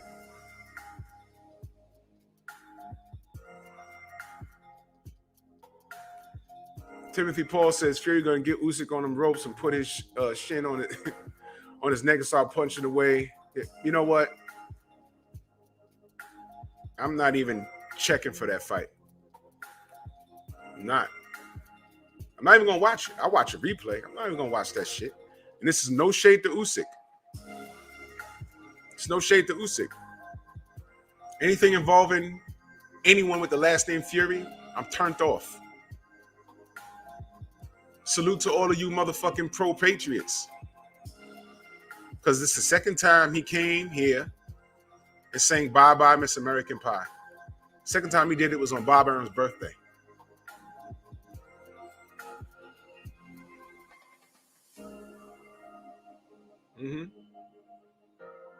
Yeah.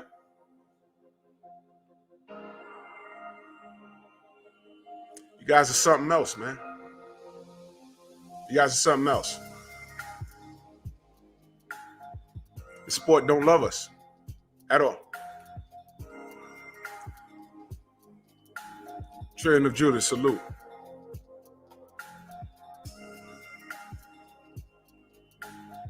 Everything is happening to us. And when we point it out, we're making excuses. How the fuck do you explain Oscar Valdez? How do you explain it? I just gave you a scenario where I wanted all these black superstars to come up and support Clarissa Shields. Right? And I know there's people on the outside looking and saying, see, that's racist. How? I said a quote t-shirt, not Kill Whitey. Not we hate Mexicans or Latinos or whatever. No, I just said we should support each other. Y'all remember when AJ stood up there and said we need to support black businesses? Y'all remember what Twitter did to him?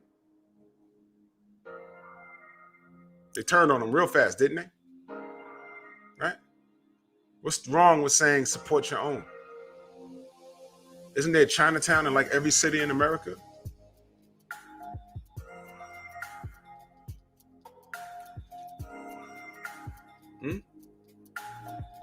But let me play Ring Dragon. I see you, brother. And let me play something for y'all.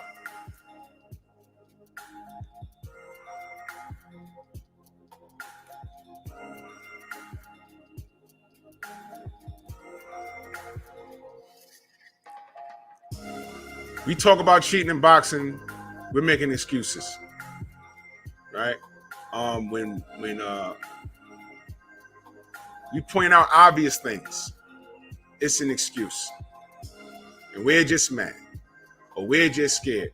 And I'm going to get ridiculed for saying that I want black fighters to just support each other. Meanwhile, Bob Arum could say, look, Valdez versus Shakur Stevenson is not next. Well, that's what he was saying before the Bud lawsuit.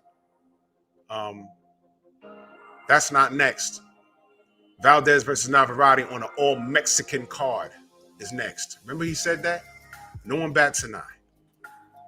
But I say I want all my black fighters to support Clarissa Shields. Somebody's making a video right now for what I said. Well, make sure you get this.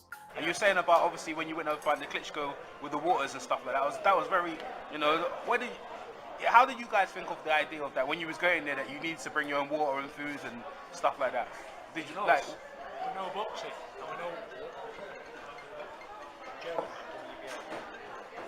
We know what goes on behind the scenes. So yeah, it's a dangerous sport. You know, people want to win; they'll do anything to win. So. You know boxing, they'll do anything to win. He was referring to Vladimir Klitschko. Who can be against me? Nobody. So you seriously were worried that they... And listen, I had good information off of good resources not to touch anything in the changing rooms because they might try and drug you. And someone tried to pass me water from all sorts. And unless it was sealed contained from my own baggage, because I had my friend Dave, he brought all the waters over and the drinks from England, there was no chance of me getting drugged. Don't drink no more water because there's none of that. I don't remember anything. It was all a blur. Don't drink no more water because there's none of that.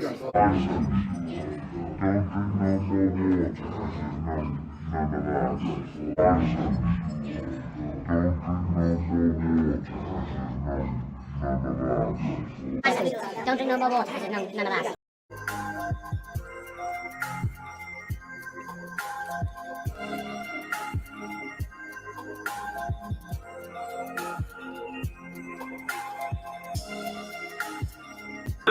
I can't expand a lot on it. We know that cheats, right? These people are extremely good at cheating. So they tried it with the gloves first, and they even gave me the wrong gloves in the end as well. There wasn't the gloves that I opted for. There were other gloves. I wasn't happy, but I thought I can't be making any more commotions, so I'll just take them. So that was the gloves. Then they put a 6-inch thick of memory foam all over the ring. Then Peter sussed that out in about 2 seconds. Big arguments. The fight was nearly... So there's been a few, but people take drugs, don't they, in boxing? They all take drugs, I'd say. All of them. Really? Yeah.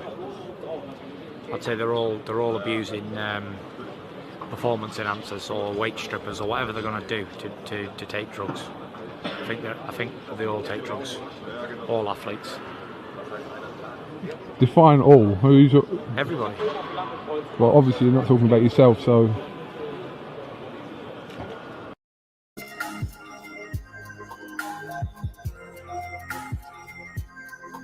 See, the one thing I do like though is like, because people are questioning Fury now, and he should be questioned, because he really got let off the hook when he tested positive way back when.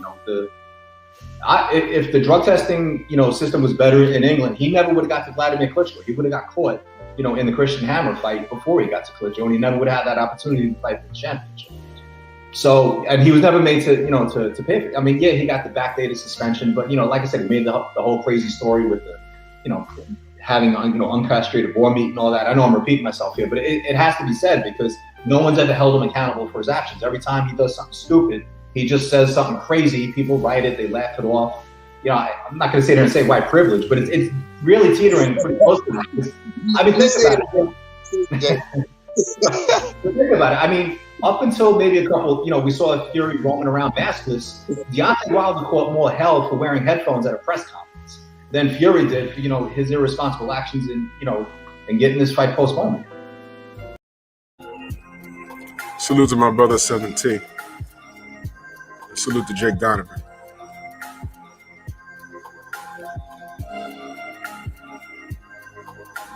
You see why I can't have a conversation with anybody that doesn't know boxing?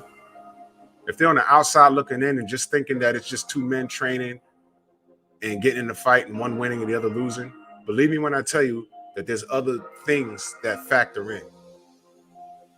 I'm telling you.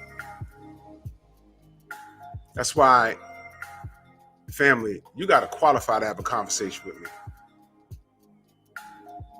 If you don't qualify, just don't talk to me. I'm just going to whatever you. Like I'm talking to a chick, and she going off in her head doing this, like, whatever. Okay, yeah, you're right. Mm-hmm. Yeah, you're right.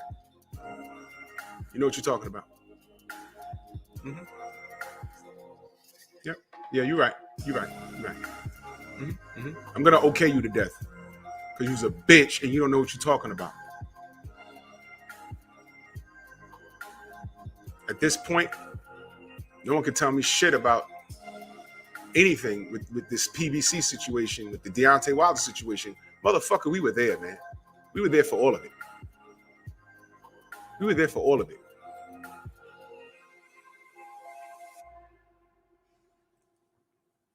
Tyson Fury, you know the most dangerous weapons are the ones that are right there in your goddamn face. You'll never see it. I've seen a motherfucker get into a club with a blade. Be like, how'd he do that? You know where it was? It was attached to his fucking earring the whole time.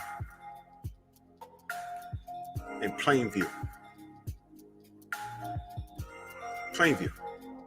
One guy slipped a 22 in his flat top. When we was rocking the high top fades, he snuck a 22 into the club and he put it in his flat top. He went, he put it in his flat top, went and got a haircut, boxed it up perfectly. And when we went back to the tape, he's like, how do you even get that into the club? You see him walking in, he gets pat down, but he wasn't moving his head. He was walking real slow. He was like, yo, he had that shit in his hair the whole time. It was in his hair.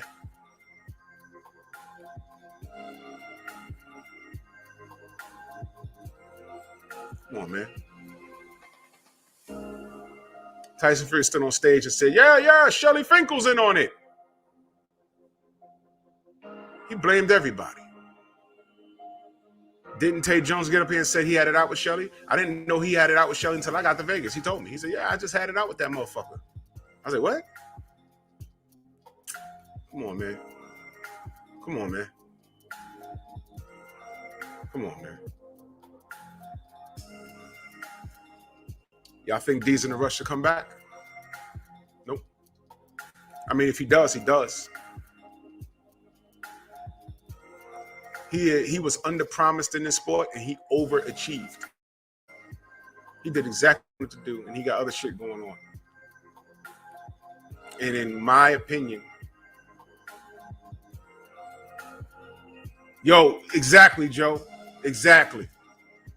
People get real creative. And in my opinion, I wouldn't mind if Deontay retired. Because you motherfuckers don't deserve him. A couple of decades from now, they're going to do a documentary and talking about how he's underappreciated. I'm going to be like, man, fuck off, man. We were saying that when he was active. Don't give him roses now, man. Fuck you. For every good thing that you say, I can find 30 articles where motherfuckers degraded him. This was an American champion that came from nowhere. Troy, what up? Jay Booman, what up? C Love.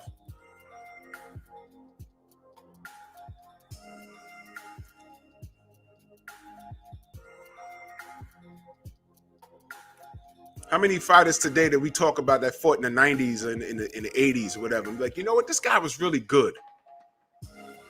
You didn't give him his roses then.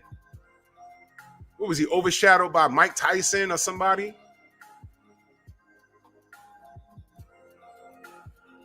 Fuck out of here, man.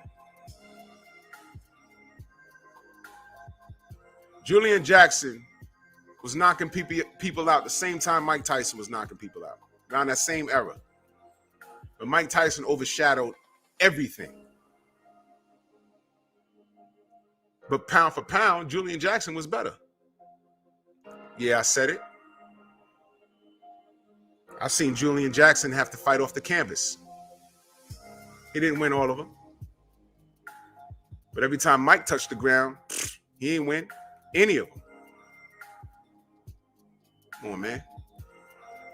Don't wait till you motherfuckers gonna wait till Deontay's long gone from the sport. What? Wait. You're gonna wait till Deontay's decrepit and fucked up and needing a cane to walk over and sluttering and foaming at the mouth. Then you're gonna give him his roses. Then the WBC is gonna give him a big old trophy and a party. And man, fuck y'all, man. Fuck y'all. I hope he don't come back. Because y'all don't respect him. American fans. You don't deserve him. Some parts of me wish he was from the UK. Because they would respect him.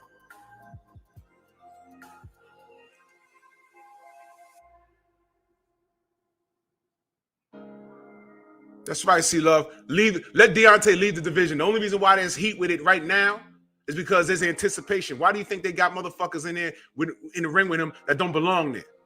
Jaron Anderson. It sounds cute, but I'm going to hit y'all in the head with this. What has he done? I don't give a fuck where he's ranked. What has he done? Right? What has he done? Did I say he's trash? No. Did I say he could win or lose? I ain't saying that. I'm asking you, what has he done? What has he done?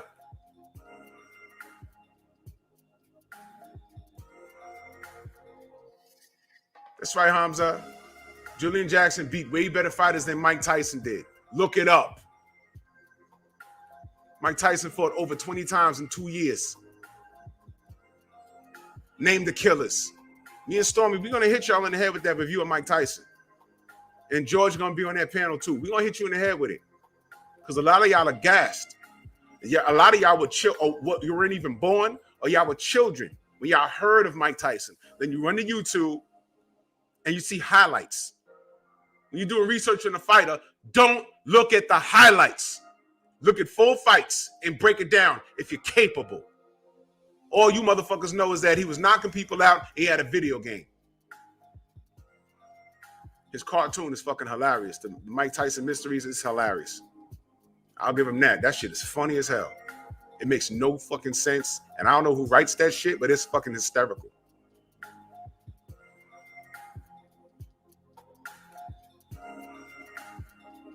That's right, Joseph. Anderson get in there and decatch him clean. What are they going to say?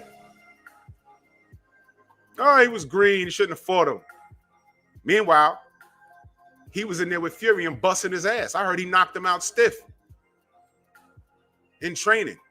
There was more than one reason why they pushed the fight back from July to October. He needed to cycle on some fucking drugs. And he wasn't ready. No, he wasn't ready. Because the whole time, he was in the ring with AJ. Remember when we was dealing with that for how many months? Oh, it's signed. I'm fighting AJ. 2-fight deal. Killed them, my boy. Remember that? Oh, it's signed. ESPN said it was signed. Remember ESPN? It went along. Oh, yeah. Anthony Joshua versus Tyson Fury. I said, that's strange. They putting that on in the daytime? Ha ha. Close your channel. Close your channel. It's signed. Ha ha. I said, okay. Uh-huh. Arbitration. But ESPN said arbitration. But it said on ESPN arbitration. I called Tay. I said, wait a minute, bro.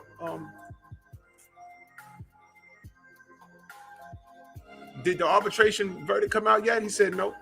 I said, okay. And what happened? But it even went on BoxRec. They had it up there. Next opponent, Anthony Joshua versus Tyson Fury.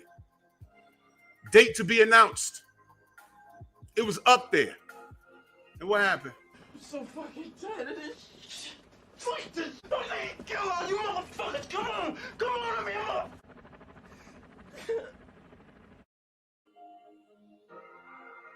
So if they're capable of lying on a level like that, what makes you think that, you know, everything else we speak about is out of play?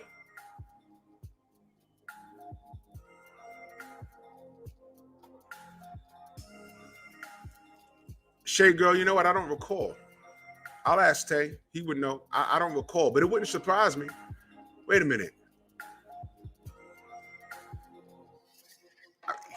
Why? You know what? Let me ask Tay about that. Why does that sound familiar, though? I'll ask Tay Jones. But he had it out with Shelly Finkel. It's deeper than just two guys getting into the ring and just fighting, family.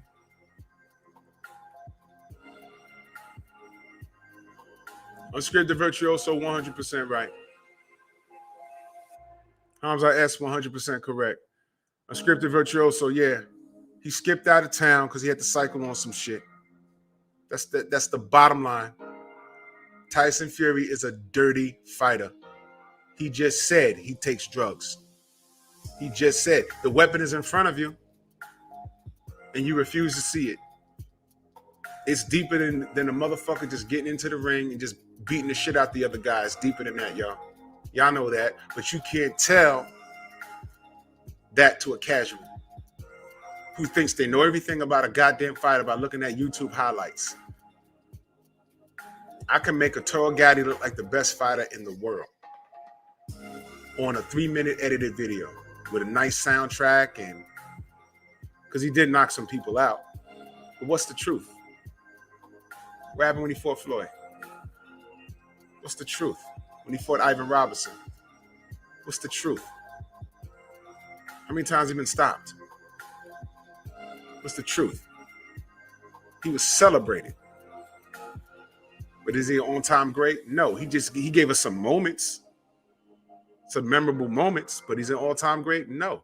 And it's bad how he went out and they ruled it a suicide. It's fucked up.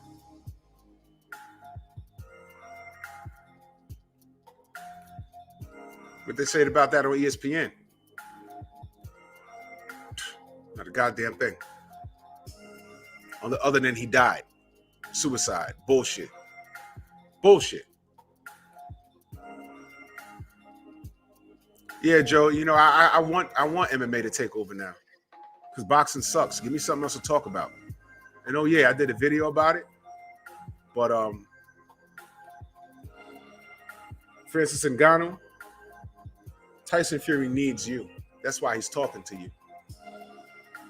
If you're gonna do business with him, you make sure you take 70% of that money. Because newsflash, that man don't sell a goddamn thing. He's reaching out to you. You ain't reaching out to him.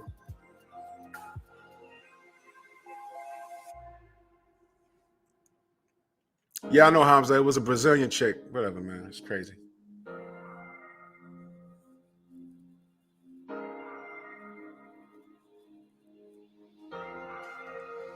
Guys need to get off of it, man. It's crazy.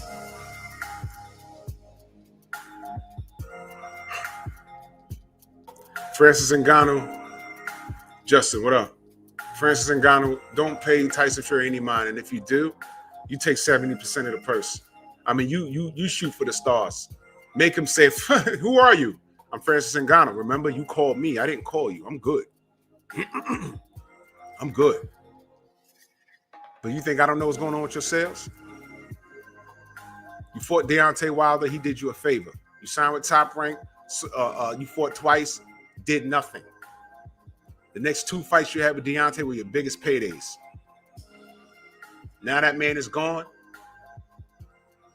and you're waiting on Undisputed. You're hoping it's AJ, but AJ blew it. We don't know if he's going to beat Usyk. And if Usyk wins and you fight him, ain't going to do too well. How many Americans, right, since y'all Fury fans, right, how many Americans are going to go to Dubai and watch Usyk versus Fury? How about this? Let me ask you. Are you looking forward to that pay-per-view? Fury fans in America.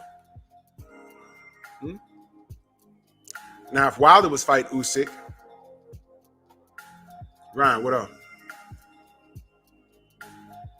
If Wilder was fighting Ndangu, Wilder was fighting AJ, you remove Wilder's name, put in Fury, are y'all checking for him? How many Americans are flying to Dubai to fight to watch Tyson Fury's next fight? Let's say Usyk is coming to Vegas to fight Fury. You going to Vegas that weekend? I'm not. I don't care. I'm not. Fire Stick Power Unite. I'm streaming the fuck out of that thing. Talking about. Now, Ngannou said, you know, I want to have a boxing match. Cool. I'd pay to watch Ngannou fight Jared Anderson. I'd pay him to I'd pay to watch him fight a lot of heavyweights. F.A. Jogba is a good fight. Frank Sanchez, King Kong Ortiz, if you want to just get a good payday. But you don't need Fury. Is it a high payday? Yeah, it is, because you're attached to it. And what I'm telling you is, if you're going to fight him, you're the A side, Francis. You're the A side, Francis. Because on your own, I think you do pretty well. Remember who called who. You just said you want to have a boxing match. You ain't say no names. Hell, you could fight Deontay. That'll be groundbreaking. Record breaking. But if you're going to fight Fury, you're the A side, buddy. Al Green, salute. You're the A side, buddy. She said, Shay Girl said she streamed Team 6. Yes, sir. You're the A side.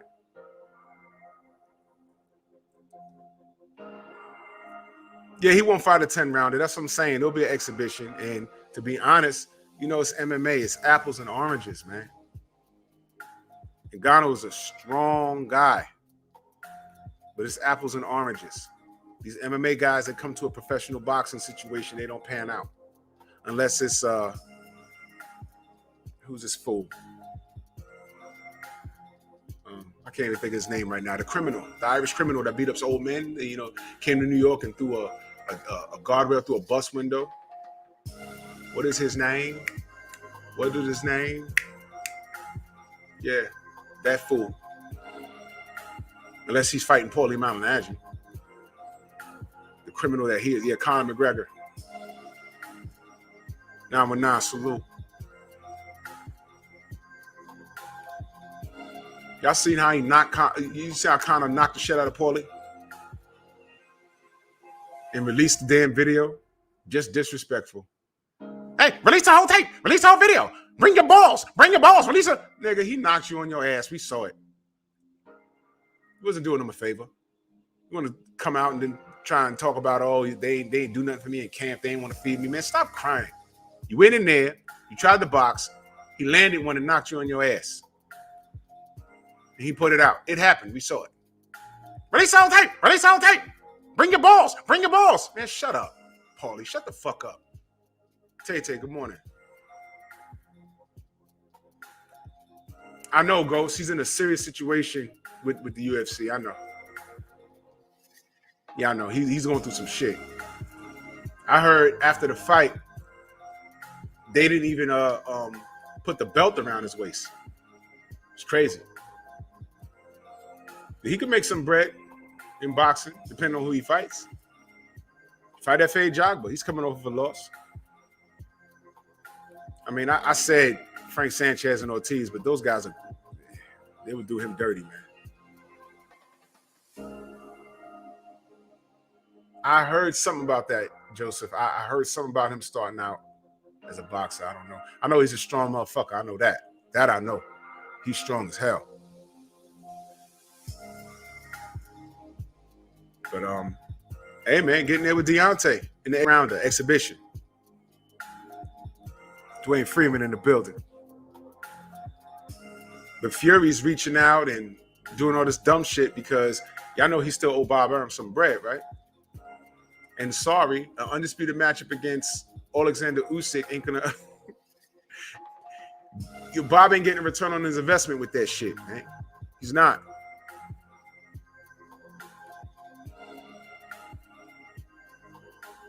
Y'all really don't know. I mean, people really don't know. The messenger, salute. Boxing is in a fucked up position as far as integrity is concerned. Because we're in the age of technology where we can actually see things and have a conversation about it. Before, the conversations we have about cheating, it was just in barbershops and at work in the lunchroom or whatever. Now I can talk to you and everybody is in 50 states and in other parts of the world. We have access to Tate Jones, who can tell you things because he's there in the camp. When they tried to pull that fuck shit with the gloves, I was in my hotel room. He called me and sent me the picture. He said, bro, he called me breathing heavy. Bro, they tried to do that shit with the gloves again. I said, what? He sent me the picture. And I did a video right there about it in Vegas. I said, look at this shit. Look at this.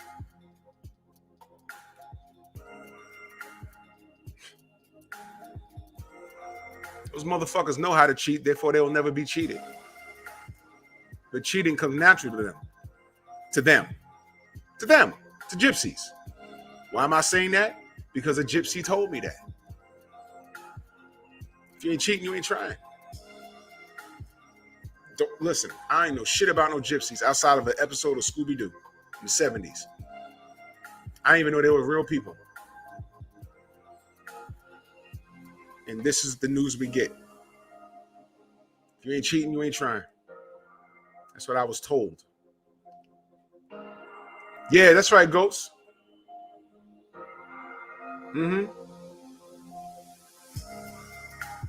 Bro, the fucked up thing is, bro, we got all the talent in the world. We could do shit ourselves. We got a boxing / MMA league, like the Negro League, and freeze everybody else the fuck out. Freeze them out. Y'all forgot what happened to Regendow? Forgot? Y'all forgot what Lara had to do to get a Canelo fight against the better judgment of Oscar? Andre, we laugh at that shit that he went through with Canelo, but is he wrong?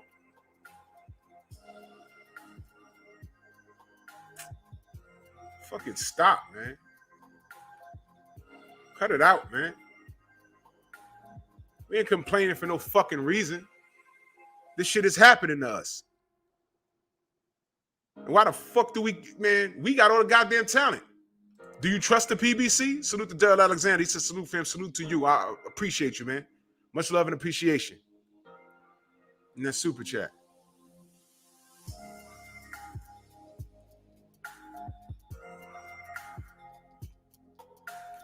We got all the talent in the world to be what? Shit on? For what?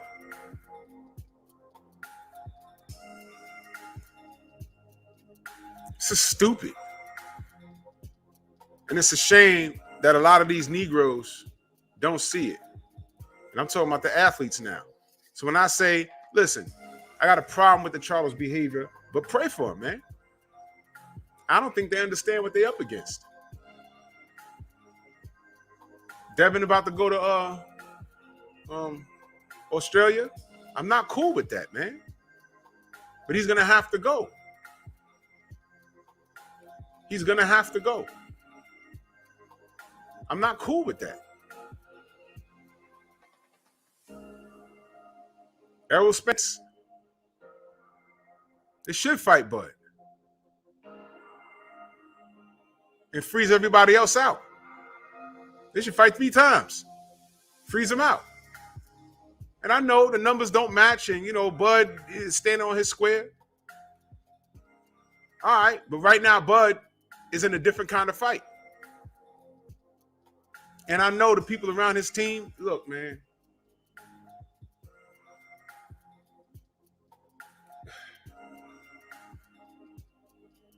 Bernie's doing more harm than helping right now.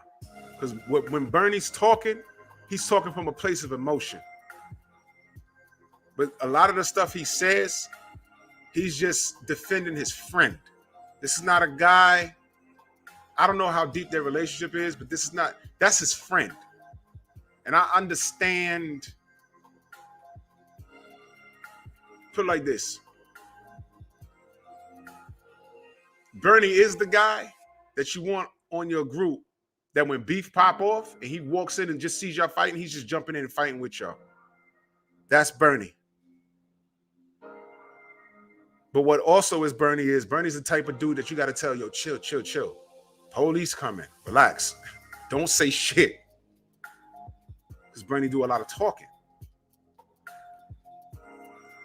Just chill.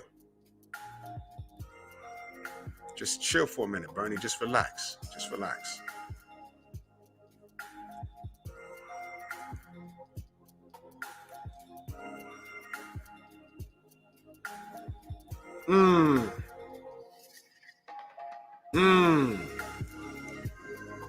Tay, is Jones signed to a long-term contract with the UFC? You already know what I'm thinking. If he's not signed, no, salute. If he's not signed, right? If Jones ain't signed, and oh wow, everyone is signed. Shit. Damn.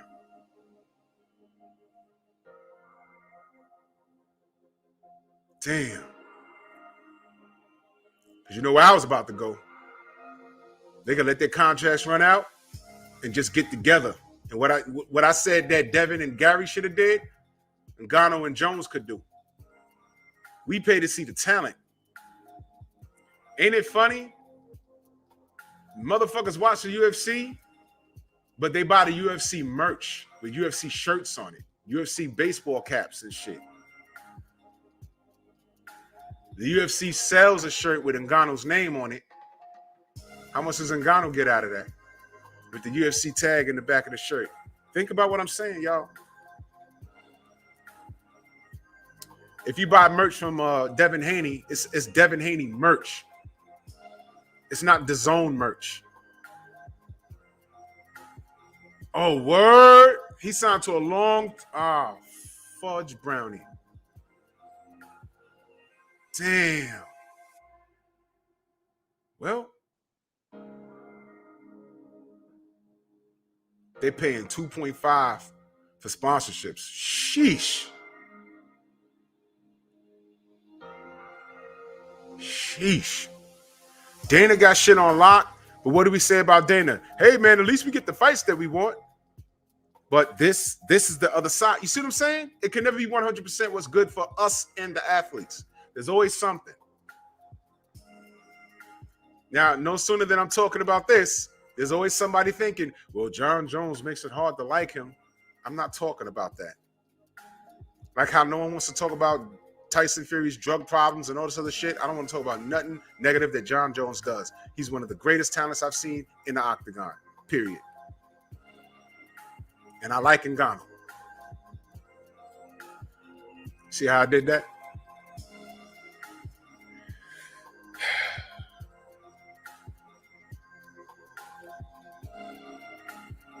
This is crazy, man.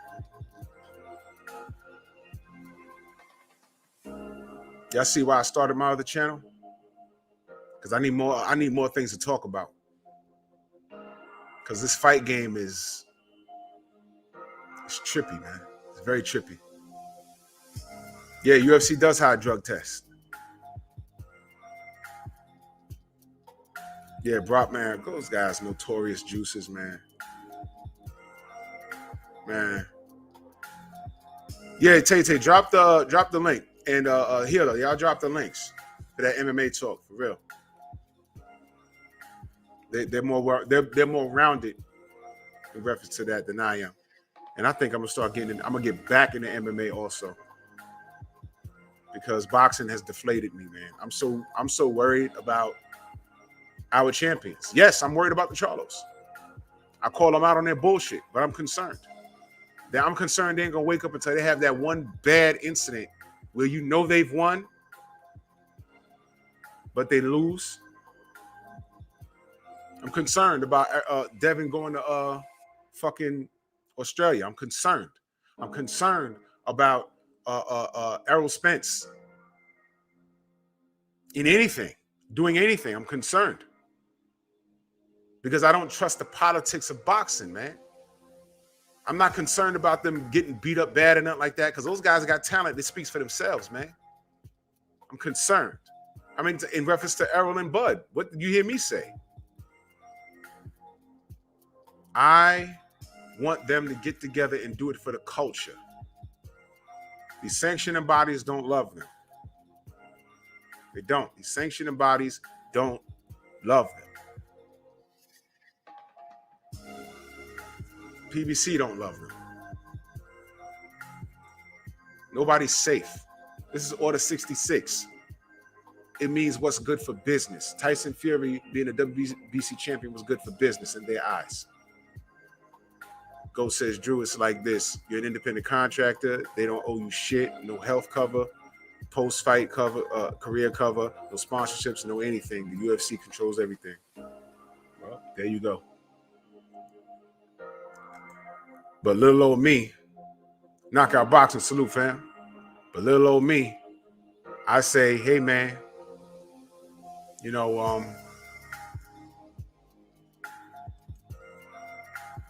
hey, man, get a pension going. Floyd, Charlos, all you millionaires, start a pension fund for these fighters. And once a fighter starts making $10,000 per fight and above, they pay into a pension. Yeah, I don't know how any of that works. It's just an idea.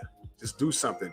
I'm not calling for a union because that gets like mobbish. You know, people start getting killed over that because unions cut in on people's money.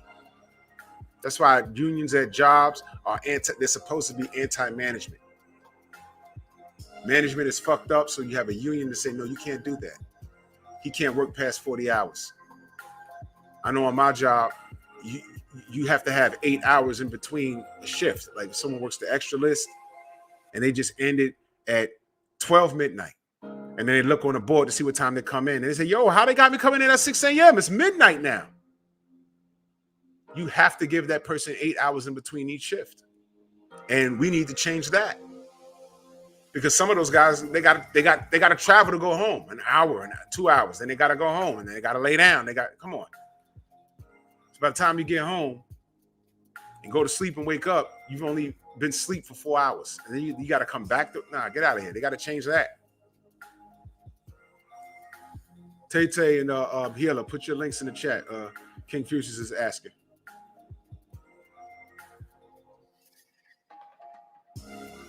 So unions can get tricky, but a pension is harmless because a pension is just helping the fighters. It has nothing to do. It's their money. It has nothing to do with anything. It's ridiculous, man. Thank you, Shade Girl.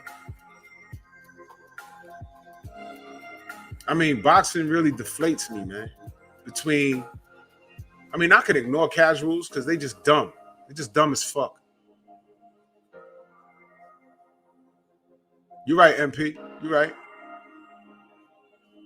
I mean, casuals are just dumb as fuck, so I can ignore them. Picasso says government control pension. Listen, at this point, I would love for the government to get involved because only persons that'll hate it All guys at top rank in the PBC. But all these guys got their own promotional companies, man. Just work with them.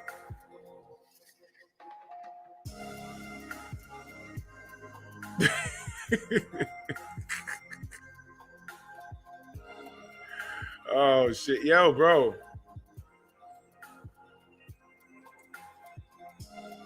It's like now I'm at a point. I'm in a space in my mind where when I watch a boxing match, why the fuck I got to worry about who's judging the fight and where the fight's being held? Why do I have to worry about the ethnicity of the fighter? I'm like, all right, you know, this guy's supposed to win. He's up 6 rounds. It's clear. But I'm looking at where they at. And the guy that's losing, this is his hometown. And all those judges are the same ethnicity. Every time this guy that's losing, although he's in his hometown, every time he throws a goddamn punch, the crowd go crazy. Nothing's landing. I'm concerned. I'm tired of watching fights like that, man. Tired of that shit. Do y'all understand what happened to Mike Fox was huge news? Do y'all understand that? We should be talking about that shit every day. Condo, what up? Y'all understand that? If y'all thought that Al Heyman was going to come in and set a new standard, you're wrong. Now, I supported him. And I'm not going to let anybody come in here and talk shit to him about him because he's black, because I know where it comes from.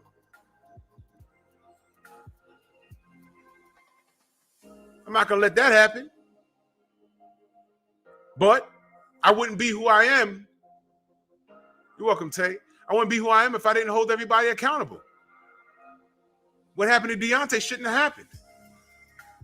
What happened with oh man, it's just so much shit, man. I like legit get like frustrated. Knockout says, big facts. I'll be looking at judges thinking about who the business want to win and all that shit. When I be making boxing predictions, skills, talent, be seconded. Thank you.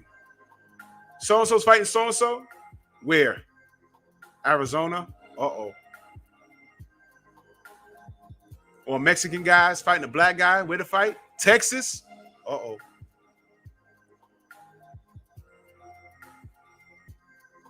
Really? Look at what happened to Gary Russell and look what they said.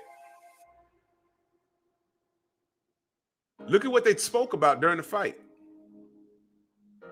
They just talked up Mike Sile. They didn't focus on how he couldn't close the show. How he couldn't attack a one-arm fighter and stop him. They didn't talk about that. That's what I was talking about. I said, look at this. They talked about Gary not fighting more than once a year. How his shoulder's hurting. How he's getting out jabbed.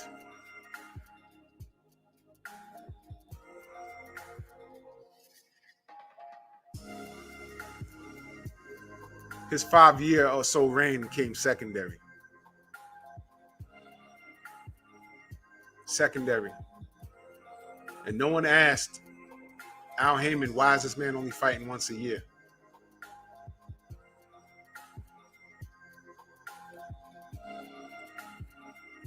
My homie Jeffrey says it's come to a point where you just have to see who are the 3 judges to a fight and make a bet. Boxing is bad.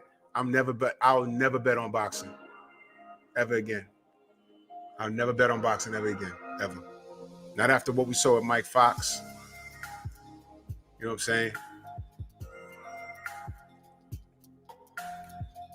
I'll never do it. Never do it again.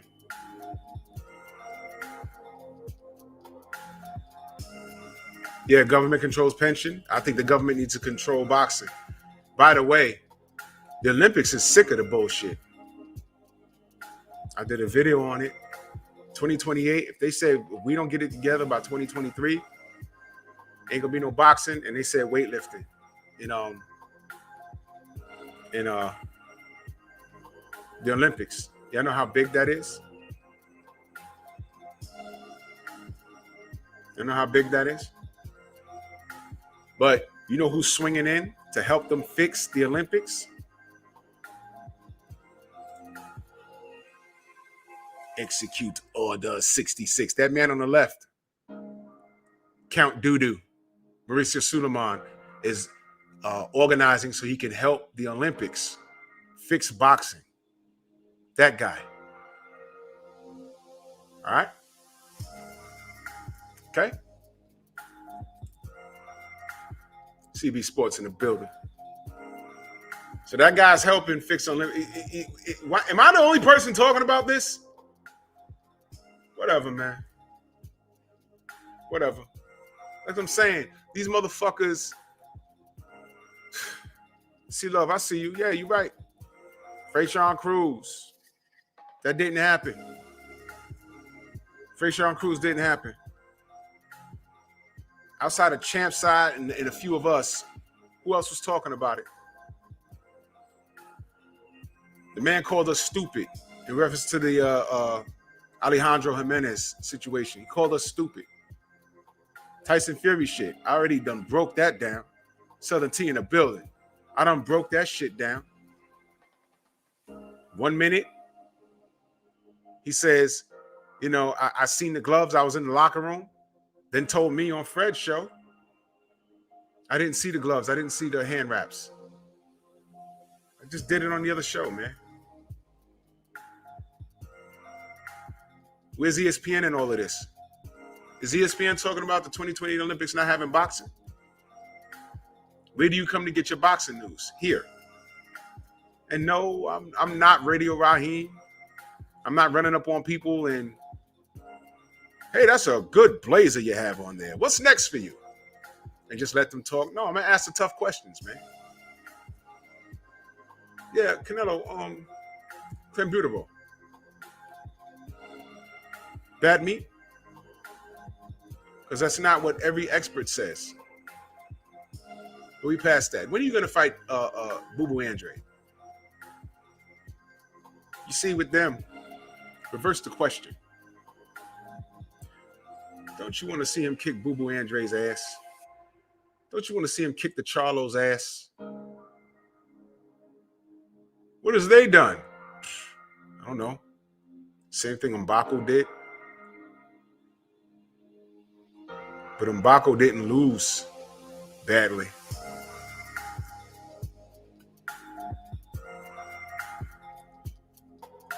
You see why we can't talk boxing to casuals and people that are fans of fighters? That fighter lived up the block for me, therefore I'm a fan. Okay? I don't care where you lived. I love the sport more than I love you.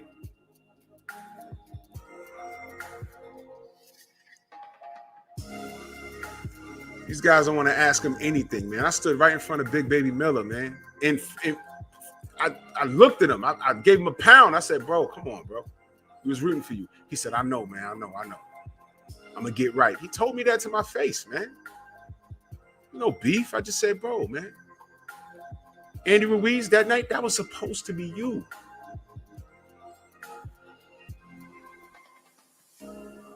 He gets caught. If we hold him accountable, that's all good. Canelo got caught. We hold him accountable, we're racist.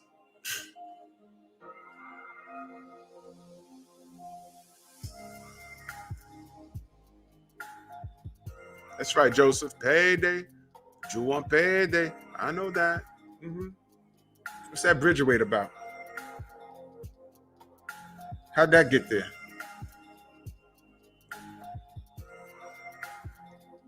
That's right, Lambros. ESPN comes here for their boxing news. They come here.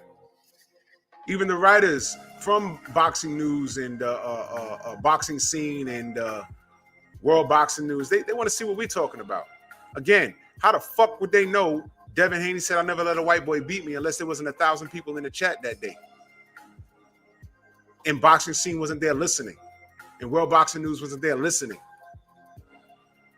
I go to Boxing Scene to see what they're talking about, and I find an article, I'll read it to you, and I'll give you my opinion on it. That's it. That's it. They give their opinion, and I read it, and I'm like, I agree or I disagree. Fat Dan Raphael talking to this clown-ass kid, Ryan Garcia. Why people are still throwing mics in his face, I don't know. Maybe he likes mics in his face. Pause.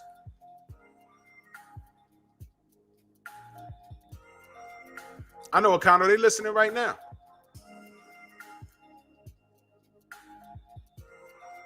But it's safe now.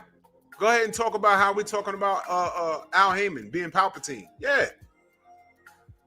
He's been rocking with y'all the whole time. You think we didn't see the play? To me, it's obvious now. It's fucking obvious. Y'all do what's good for business. That other side of the street shit, something that Milk Dud head ass Bradley said, bullshit. It's been bullshit. Top Rank and PBC done did business together 2 times with Fury and Wilder without a problem.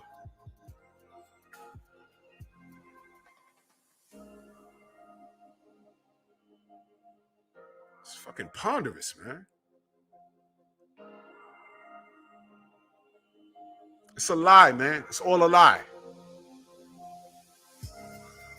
It's all a lie.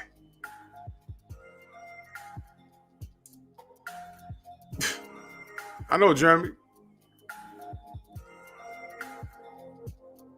No one likes being called a racist outside of their goddamn behavior. Everyone got negative shit to say about the LDBC, but we point out why we even here. Why do we exist? We just got together and say, oh, we just gonna bully everything that's not black. Bullshit. Everybody in here was minding their goddamn business, trying to talk boxing somewhere, and got called out their ethnicity. It was like, what the fuck? Where the fuck were any of you when that was happening? Where was Radio Raheem when that was happening? Where was ESPN? Where was Rick Glacier with all this shit? Where was Fat Dan with all this shit? But magically, when we get tired and do shit on our own and tell the truth about boxing, about how we see it, we're racist. Man, fuck y'all, man. That man will never be on my platform. A couple of cats hit me up and said, yo, man, you should just talk to them and straighten it out. I ain't got to straighten shit out with anybody. They got to get right with us. I ain't got to get right with them. When I see something, the first thing I say is, why is that happening? Where did this come from? And I research it. But when it's black owned and black operated, you don't care. Oh, you know that it's black owned and black operated. So you assume that we're just angry. And we're making up something because it's not there. It doesn't exist.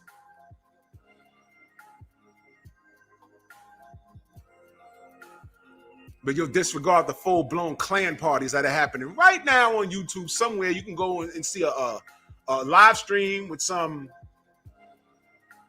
I don't know, some all-white neo-Nazi group. And they're acting within the guidelines of YouTube. They're not cursing, they're not screaming, but they're saying, yeah, you know, segregation. We just don't like black people. We don't like Mexican. We don't like Jews. We just want to be by ourselves.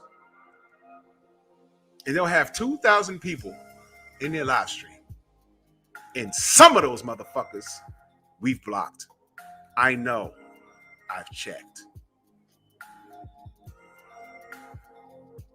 You heard me?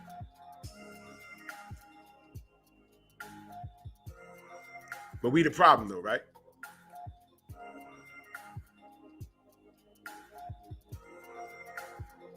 How many times have you heard me or anybody in the LDBC say, yo, I hate this person because they're Latino or Mexican or whatever they call themselves, Hispanic, Latino, whatever, or he's white, or how many times you heard us say anything like that? But we will get on here and say, hey, man, this treatment that we getting, it's unwarranted. What the fuck is that? What else could it be? Let me see. I support Deontay Wilder, and that's as far as it goes. And then when we leave the chat open for anyone to come in here, when they come in here, what do they attack? his body type, how he talks. What they used to say about Floyd? He's arrogant. Fancy word. A confident black man, when the other ethnicity refers to us as arrogant, that's a fancy word for nigga, in case you didn't know. King Corleone salute, in case you didn't know. Fancy word. Very fancy.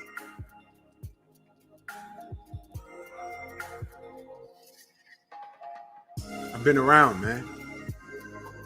I don't care how articulate you speak, how much you try and candy coat it. I know what the media is doing. Look at what Dan Raphael said. Go to his Twitter right now. Now you're not questioning Al Heyman? You're not questioning him now, right? Gary Russell was holding the belt hostage. Free at last. What was that, a shot? Okay, so now Magsayo got it. What's he going to do with it? He's a champion now, so there's no light work. Is he going to give him a rematch? I doubt it. Y'all don't want that rematch. And by the way, Patriots, Gary Russell was born where? America. Right. Okay.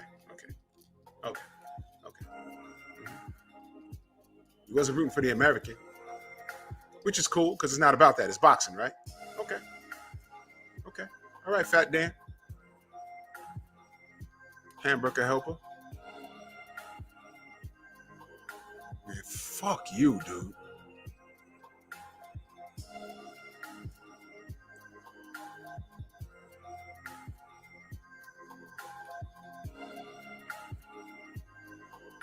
This is what we deal with.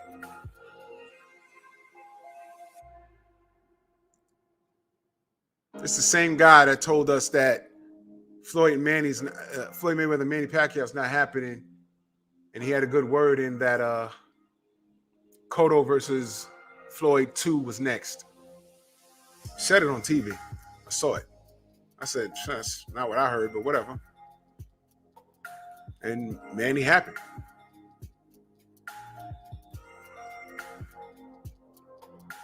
Hey, man. I would love a world where I could just talk boxing and love the sport unconditionally and just talk about the fighters when there was no corruption. The fighters could just have a 3-month camp with no cheating, no bullshit. You can trash talk, but whatever. But that's in the perfect world. Whole time we haven't gotten any of that. And I know the Olympics are sick of it. And I've been sick of it. What's sad is nobody wants to even discuss it but us. And when we discuss it, we're whining or we're racist or, well, let me take you down memory lane. How many years police been whipping our ass? Right? And what were we told? You're exaggerating. Police is our friends. Rodney King happened. There was no internet back then. It was caught on camcorder. Oh, that was just an isolated incident. He was like, no, that's normal. In fact, my cousin Charles, my cousin Bobby, my cousin Jamal, they got beat the fuck up and they're walking and talking funny now. That Rodney King shit, I've seen that a dozen times. And I'm only 12. Looking ass. Then years later, the internet and social media, we're seeing live streams of people getting killed by police officers, walking away with your back turned, hands up. Remember that bitch shot him? Remember the guy in the eye in the sky, the helicopter? The brother was pulled along the side of the road. And if I remember correctly, he called for help. Now all of a sudden these helicopters come and you hear the guy in the helicopter. That looks like a bad dude. You way up in the fucking sky. How can you tell that's a bad dude? And that bitch shot him in the back. And what was I met with online? Hey, he shouldn't have went to the car and opened the door. Wait a minute. What? I don't talk to fools. Those fools They know everything about law enforcement, and then when you talk to them, all of a sudden, oh yeah, because when I got locked up, oh yeah, you're a reformed criminal, so now you know everything about law. Shut up, Mr. Castillo. That cop shot his ass in front of his girl and the baby in the back seat. He had a legal carry. He was a school teacher. He said, yeah, I have a weapon in the car. I have a legal carry. Pop.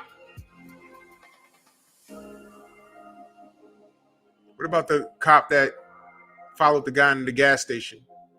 Says, yeah, you got any ID? He says, yeah, it's in my car. Want me to get it? Yeah, let me see some ID. Goes to the car, pop, shoots him. Wait a minute. So we're seeing it now. We're seeing it. And these motherfuckers' core beliefs prohibit them from seeing what we see. So what have we learned? Whether it's on video or spoken about, doesn't matter. Doesn't matter. Their mind is made up on us already. So that happens in real life. What the fuck makes you think that doesn't exist in sport? Are we really complaining and making it up about Deontay Wilder? I leave those Fury clips in my archives for a reason. What bothers me is when I got monkeys, primates, apes, niggers telling me that I'm overreacting.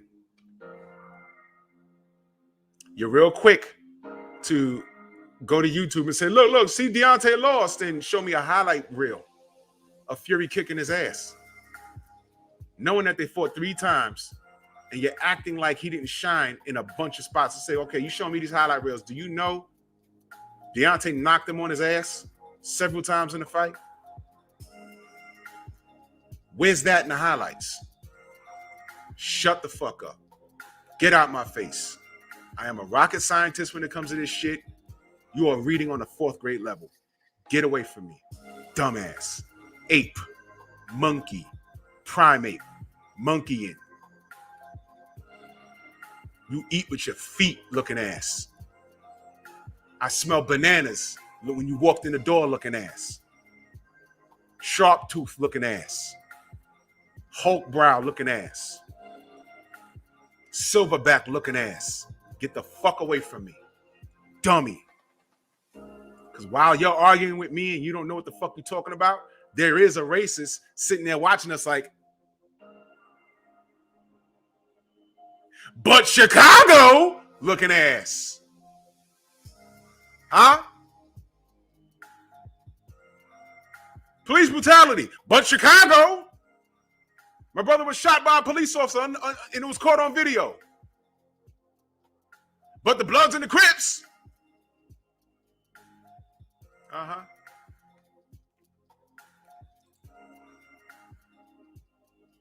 If you don't know, now you know.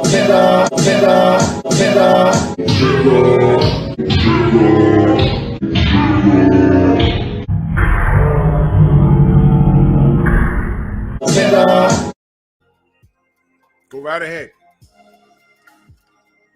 Go right ahead. Right ahead. You can't talk about boxing without talking about a popular black fighter that's worth millions. The sad part is they don't know their fucking worth, and everyone's trying to do shit for themselves. You got to have the fattest gold chains, the biggest house, the biggest car, and not one time did you motherfuckers think to get together and shut these motherfuckers out, because a lot of you are shut out. What's happening to Boo Boo Andrade is a goddamn crime. What should have happened is that if Canelo ain't want to fight him, fuck Canelo then. Did I say Canelo's a trash fighter? No. Cheetah? Yes. But is he trash? No. But if he don't want to fight you, fuck it. One of the Charlos should have got him on the phone and say, yo, look, man, here's what we're going to do. We're going to put together this card. And this should have happened about 4 years ago. We're going to put together a card. All right? I'm going to fight Jamal is going to fight, I don't know. Jamal's going to fight Andre in the main event. In the co-main event, Jamel's going to fight Jarrett Hurd. Obadiah, salute. And we're going to do it ourselves. Fuck that. Because this motherfucker don't want to fight. We the talent. We set the standard. So Jarrett, you're going to fight Mel. I'm going to fight Andre. And we're going to do that twice. How about that?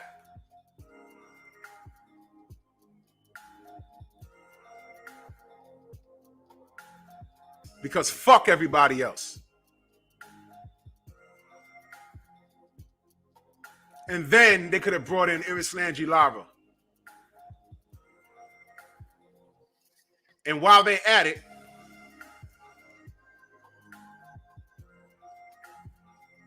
someone give Regendow some work. Call up Gary Russell and give Rigo some work.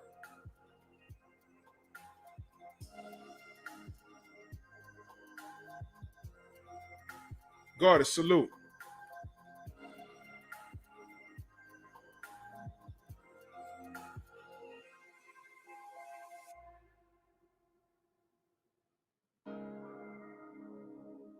Oh, shit. Wow. I'm glad you sent me this. Handbrake, I'm glad. I'm glad you sent me that. Because boxing is so fucked up, it's given the opportunity for a guy like Jake Paul to come in and put together an event, and the leftover money, that $1 million, he gave it back to the people that fought on his undercard, except the Fury. And that was the most money any of those fighters have ever seen. Now, am I mad at Paul for doing that? Nope. What Paul is doing is he's exposing boxing for the bullshit that it is. You see why I can't be mad at Jake Paul? Not mad at him. We are not outnumbered. We are just out-organized. That's all. If they want to do this to black fighters, the black fighters need to get together and say, fuck you, let's make some money. This is why I want it. I want it so badly.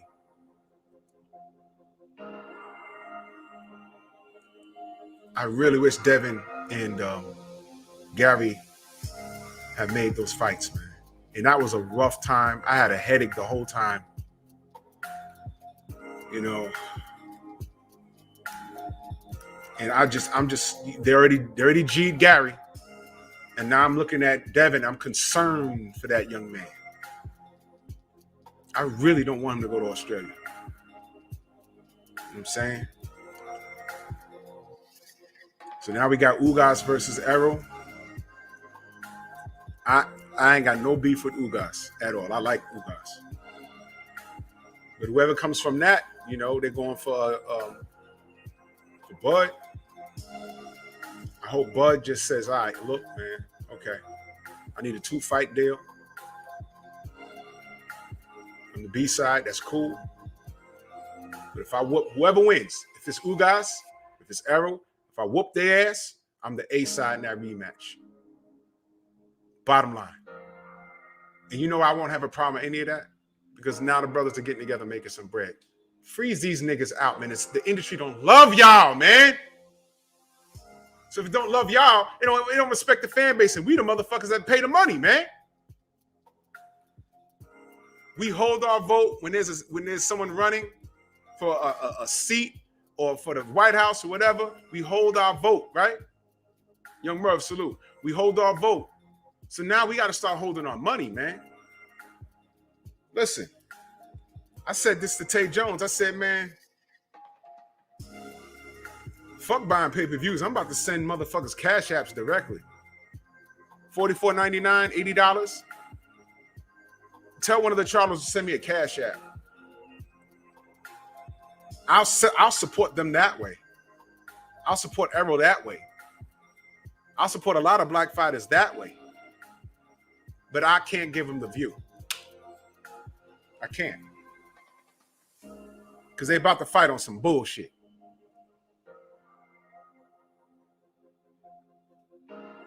That's how I'm looking to do shit.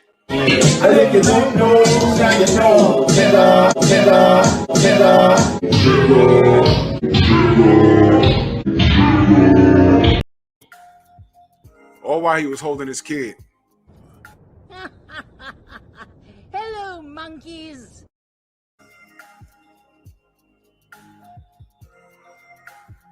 Yo, Bob. You lost money on Lomachenko. You lost money with Fury. Why the fuck you putting Bud on Front Street? Shut the fuck up. Shut the fuck up. You niggas, they'll never let you in the house. Well, you should let me help you with that. So considerate of you, Jimmy, but you know we don't allow niggas in the house, so it's quite all right. It really is wonderful to see you, son. You keep up the good work.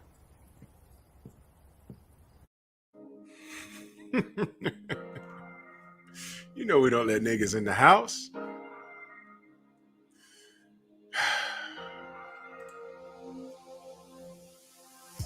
I'm in the space right now. Y'all see why I ignore when people talk shit about me? Because I know what the focus is.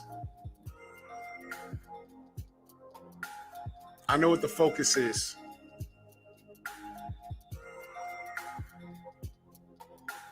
I know. And there's a bigger picture, and it's a goddamn shame that people don't see that shit. It's a bigger shame that a lot of the fighters don't see that shit. That shit that happened with Deontay, that was the time everyone should have got together and said, no, that shit ain't right. And if y'all motherfuckers think that shit is right, fuck you. What they did to him was wrong. And y'all capping for this guy across the seas. But bigger than that, the whole time, I was asking where the fuck Al Heyman was in all of this. I was just, okay, the fighters ain't gonna say shit. They worried about their own self-interest. Or maybe the fighters was on some, yo, man, if we say something, we could be next. You ever thought of that? I was just sitting here talking about Flint, Michigan, right? Oh, Tom, that was from One Night in Miami. That was supposed to be Jim Brown. That was from One Night in Miami. Ran all those yards, NFL superstar. The guy was a close friend of the family. Just said, yo, man, I'll help you anyway, man. We love you, brother. He said, you're moving some furniture? Yeah. Well, let me come in and help you with that. Oh, come on, Jim. You know we don't allow niggas in the house. But it's nice to see you. Keep up the great work. Your core beliefs keep you somewhere. Be safe, Mark.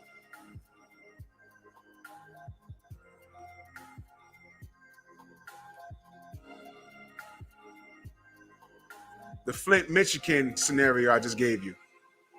There's enough money in all sports, boxing, NFL, NBA, MLB, fucking soccer.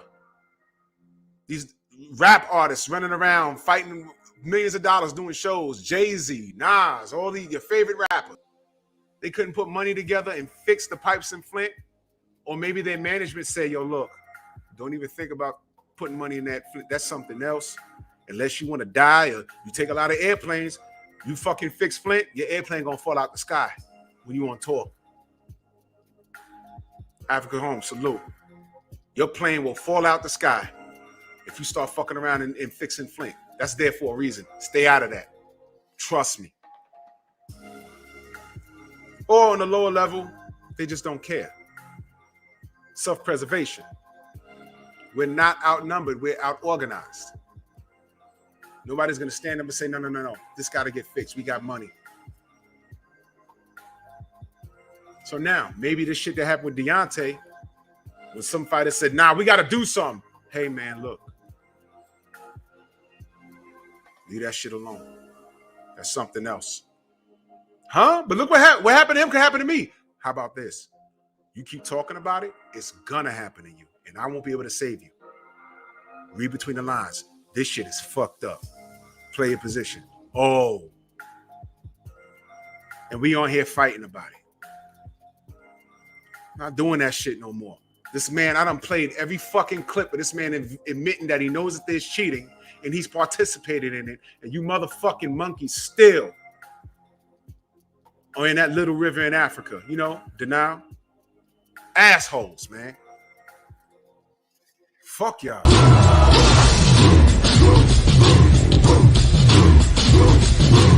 Yeah, come on!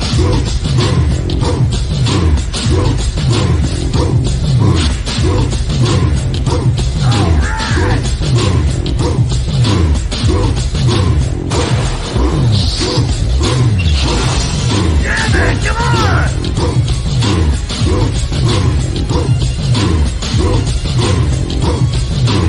Yeah, man, come on!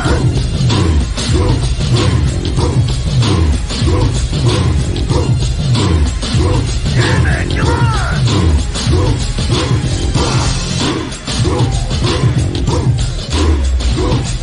Yeah, man, come on!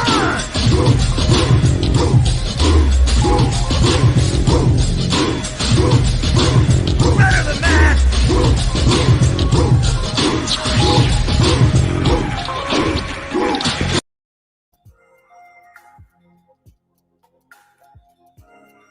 Not doing it no more, man.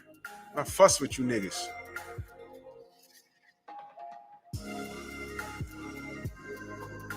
So when you see man, listen, man. I'm not inviting motherfuckers on my platform.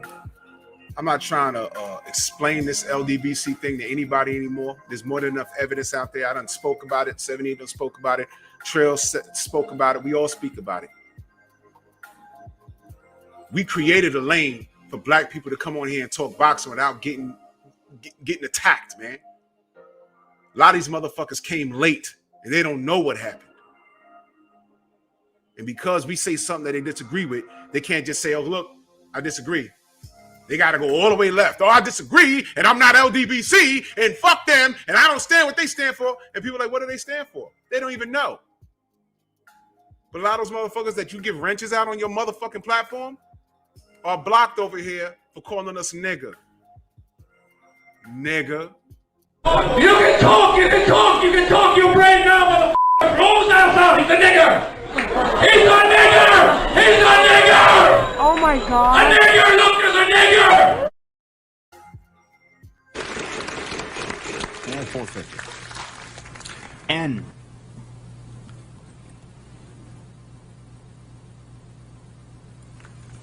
No N. Brandy.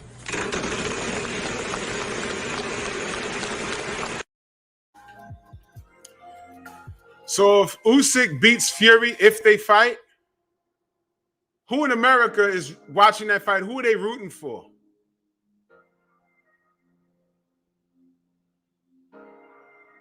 If Usyk beats Fury, are you happy or are you excited?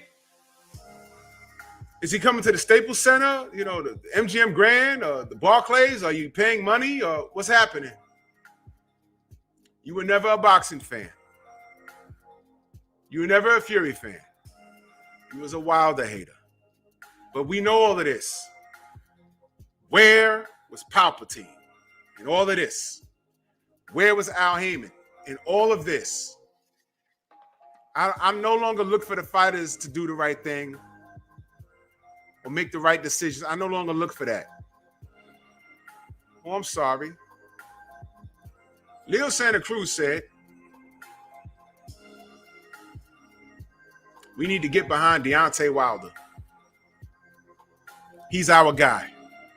Now, why is it that he, of all people, would say that? Yeah, Trill's coming.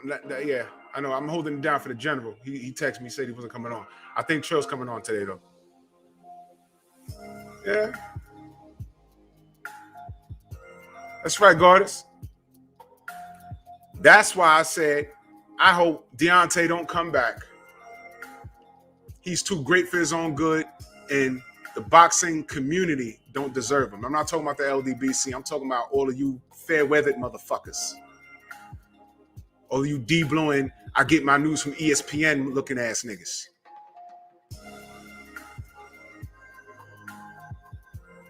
All you closet racists on Twitter. You can't hide it, motherfuckers.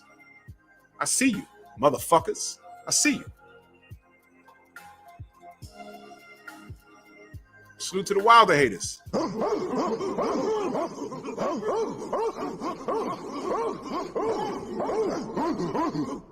It's no wonder you talk all that young shit. You're a little boy that don't get the large picture. He was just another lost nigga. Salute to your guy. Tyson Fury being spoken to by Ben Davison. And there's the moment. The pre-fight kiss. I have never, ever seen that before. Y'all remember when AJ was a worldwide superstar? Cause I'm coming for them belts, boy. Cause I'm coming for those belts, boy. Cause I'm coming for them belts, boy. Cause I'm coming for those belts, boy. Cause I'm coming for them belts, boy. Cause I'm coming for those belts, boy. Fuck out of here. Salute to Alexander Usyk, who's innocent in all this, and all he's doing is performing.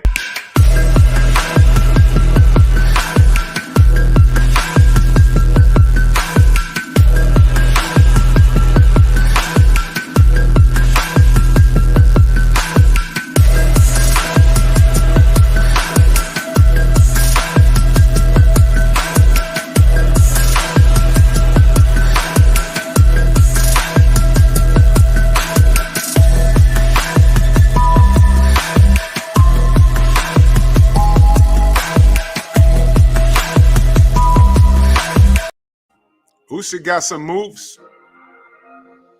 And he showed it in that fight because he put the beats on AJ. Fuck you talking about? Hello, monkeys. Yo, man, salute to everybody in the Venmo, the Zelle, the Cash App, man. Much love and appreciation to all of you. Like I keep telling y'all, this is therapeutic for me, man. Salute to y'all in the super chats, man. Much love and appreciation, man. You know, I'm just depressed with all this bullshit. And in closing, man, salute to Divine Sense, man. You know, he's going through something right now. Y'all make sure y'all hit him up. Y'all go show him some love, some support. You know what I mean? That's the fam right there. But boxing's in a shitty spot with all the talent. Hope everything works out for the Charlos. I am so rooting for Devin Haney.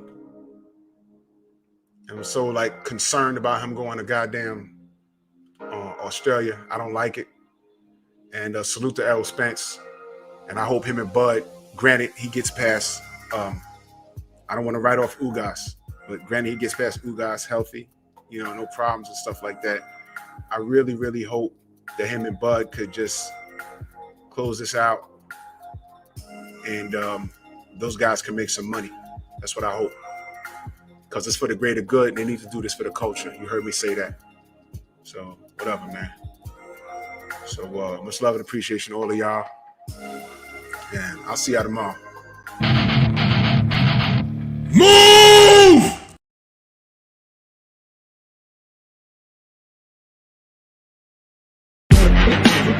Shut the fuck up. Shut the fuck up.